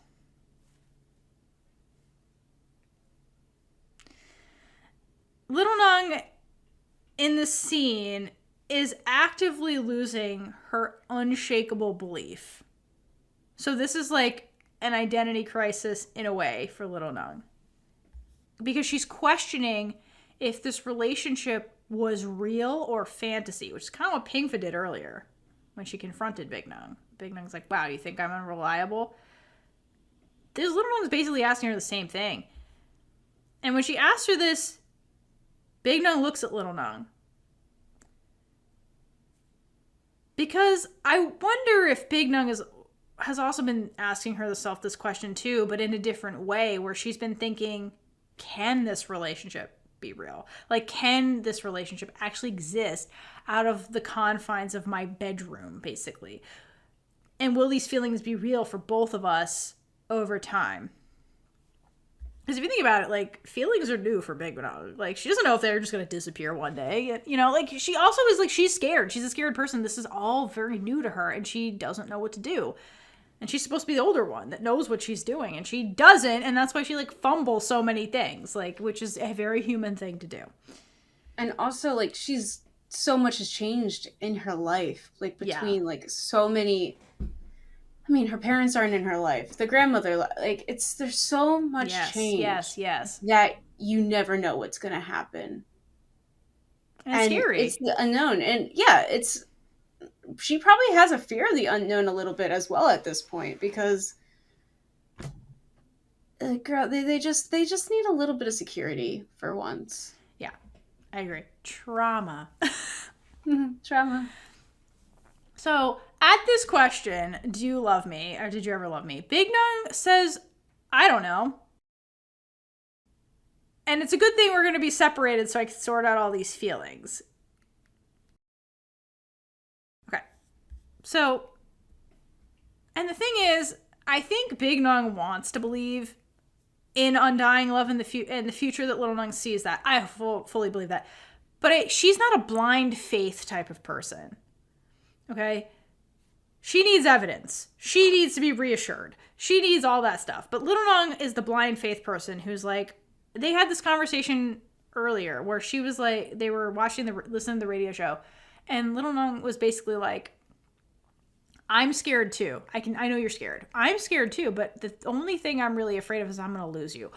Everything else in life can change and be scary. I'm not worried about that. I know that together we'll get through whatever it is. But if I don't have you, then I'm afraid.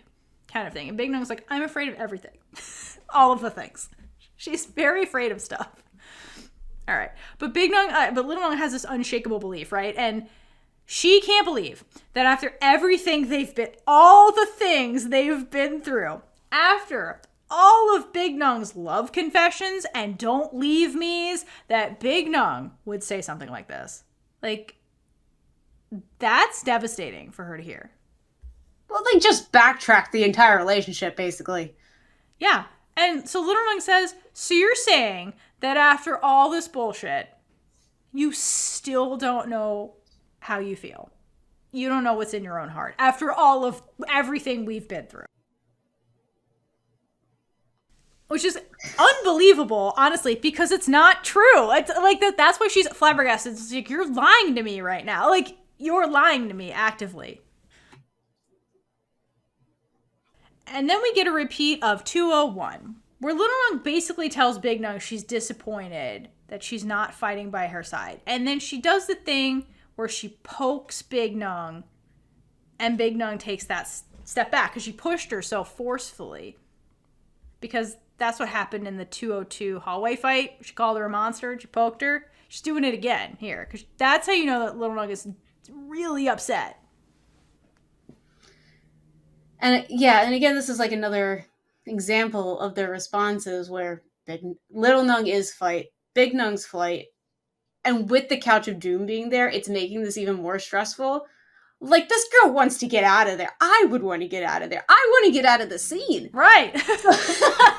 Like, this is insane. And, like, Big Nueng is used to being told what to do and being expected to follow it. She defied those expectations before, and she never got closure with the grandmother. So this is affecting her. She's like, I can't fight because if I do, it's going to turn out terrible, and then I'll never get over it. And we'll never get out of this scene. We won't. A very long scene. All right, so after the poke, the forceful shove, Big Nueng's body language subtly shifts, and she hunches. Her shoulders come forward, and she looks smaller in front of Little Nueng. And that's when Little Nueng dramatically exits. Twice with the crossfade, because it's dramatic. Yeah. And only when her back is turned does Big Nueng look very longingly after her. And before she starts crying, Big Nueng looks to the cowardly family on the Couch of Doom like, are you happy now? Are you not entertained? I did what you wanted. I broke my heart and hers. Congratulations, you won. Okay. And I want to end this with a quote from a book I read this year that I really loved called A Bond Me for Two. It's really great. It's short. Look at how cute it is. It's basically a sapphic book about a girl who's lived her entire life in Vietnam and a girl who's Vietnamese American, and they meet when the Vietnamese American girl is doing a study abroad. And it's all centered around food, and it's awesome. It's a very cute story. It's very, very short. But there's a passage I want to read from this that I was in blank land when I read this, and I was like, this kind of explains something going on in this scene. So I just want to read it really quickly to kind of put into perspective this whole family shit that's going on. Okay. All right. Okay, and then I have that little backstory. So the Vietnamese American girl, basically her mother, both of her parents were American immigrants from Vietnam. So she's like first generation American, basically. And part of her quest of coming to Vietnam is figuring what happened to her mom. Why did her mom leave? Because her mom never talks about it. Okay. So this is a conversation between the two girls, the sapphics that are into each other. So the Vietnamese American girl asks, how do you leave the people you love? So the person responding looks away and then says, I'm not sure, but I think sometimes you have to do what's right for you, even if you may lose the people you love most.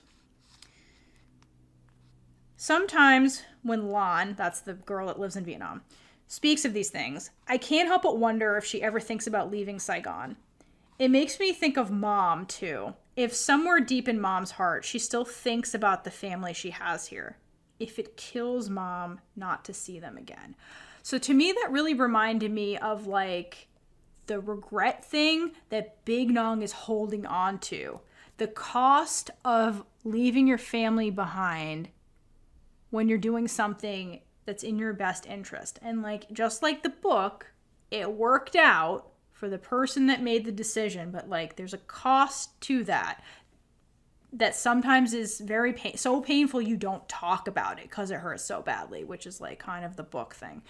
So I know we're mad at Big Nueng for being despicable and breaking Little Nueng's heart, but like I really do believe that her intention is really for Little Nueng to avoid that outcome, because I think that's the type of regret she is going to live with the grandmam stuff, particularly because they never got the closure, right? And she's doing her best to prevent that here. And she's tried having these conversations with Little Nueng, and Little Nueng just can't see her perspective on this for whatever reason. So anyway. Who's the author of the book? Trinity Nguyen. It's a really go cute check book. it out, everybody. Yeah, the book is so cute. I really love the book. It's very light. It's more lighthearted tone, but it's really good conversation about like immigration and kind of like how it feels to be a first generation immigrant, to go back and see your roots, and like what it's like to live in one city your whole life. And so that's the other character, like, who's never left the city they live in, and that's like Little Nueng. So it's a cute, very cute sapphic book. It's adorable. Check it out. Yeah. All right. So I think Kaitlynn's right. I don't think we're going to get through this. No. I was like, we're clocking in at least 5 hours. So, like with the notes that we have left for this episode. So I think it's best to end here so we don't scare people who are looking at the timing. Also to make sure it uploads onto Spotify, so there's issues that when they go too long. Oh yeah, there's a lot of reasons why we should end here. We also need a break from pain right now. Let's just take a moment to breathe. Okay, so let's breathe with the breathe. Big Gay Energy Award. Oh, okay, yeah, Big Gay Energy. Was there a bit? Little Nueng being like, "You didn't raise me, Chet." Honestly, that was my favorite. But also Big Nueng standing up for the relationship over and over again and being like, I love her. I just love her. Stop being homophobic. It's normal. What our crime is love. How is that a crime? Like, standing up to Chet. Yeah. Telling him to get out of that palace because he had no right. Man. That was nice. Putting gross men in their place. I love to see it. Taylor Swift songs. Cardigan again. I mean, again, it's going to be hours for me, and I will... We'll see. We'll see when that happens. Maybe we'll dive into it more. Because ours really fits them. And I don't know if I said this in the last episode. I probably did. But Pooja is on the same lines with me. Also, Big Nueng, I will say, is entering her red era at this moment. And I almost do. Will be Big Nueng going forward. I think hence why she didn't call Little Nueng, give her the heads up. I almost do. Every time I think about calling you, I don't, but I almost do. That's Big Nueng. Right now, this is all too well, because Pinka knows, like, the Big Nueng stuff. Little Nueng knows the Big Nueng stuff with their relation. Oh my gosh. Like, it wasn't, at the fact that this isn't rare now. Yeah. They're oh, God. Yeah. All right. Well, it was a bit of a depressing of an episode, but we hope we made it insightful. Looking forward to that Pinka sequel that we want. Yeah. Or the fan Oh my fiction. gosh, yeah. What would you want to see in a Pinka sequel? Like, what are your fan fiction story ideas? You know, do you have a favorite one that you want to link us to? Like, send it to us. Because I haven't read any yet. Because I'm so focused in, like, really diving into what's here, because I can't, like... I am the person who will read a fan fiction and then I'll think that was the actual show. Because it's me. But anyway, if you made it this far in the episode, we want to know. Here's your secret word today to use in a comment or a review. Today's secret word has been given to me by my mom because we were driving here. I'm like, oh crap, we had to break this up into more parts. So I need another word. So today's secret word is Snickle Fritz. You're welcome. It'd be really funny if you, like, transition off of, like, difficult to spell words and you're just like, I want you to use this phrase. Couch of Doom. Okay, you have an option. Snickle Fritz or Couch of Doom. Yeah. I mean, I feel like Couch of Doom is going to be easier, but... Couch of Doom for sure is the title of this episode, but like, run away with Couch of Doom. Anyway, so thank you guys. Next time, we're on this journey until this episode ends, because this episode is like the apex of the drama and like everything coming to a head, and we need to get here so we can get to our resolution, which is the last episode. So keep coming on the journey with us. It's just going to be so long. It's gonna be so long, but blank deserves it. So until next time. Hydrate for lesbian Jesus. And gay it up all over the place while we can. Bye. Bye. And with that, we've been Big Gay Energy. If you like this episode, check out all our other episodes right here on YouTube. Please like, leave a comment below, and subscribe for more amazing super gay content.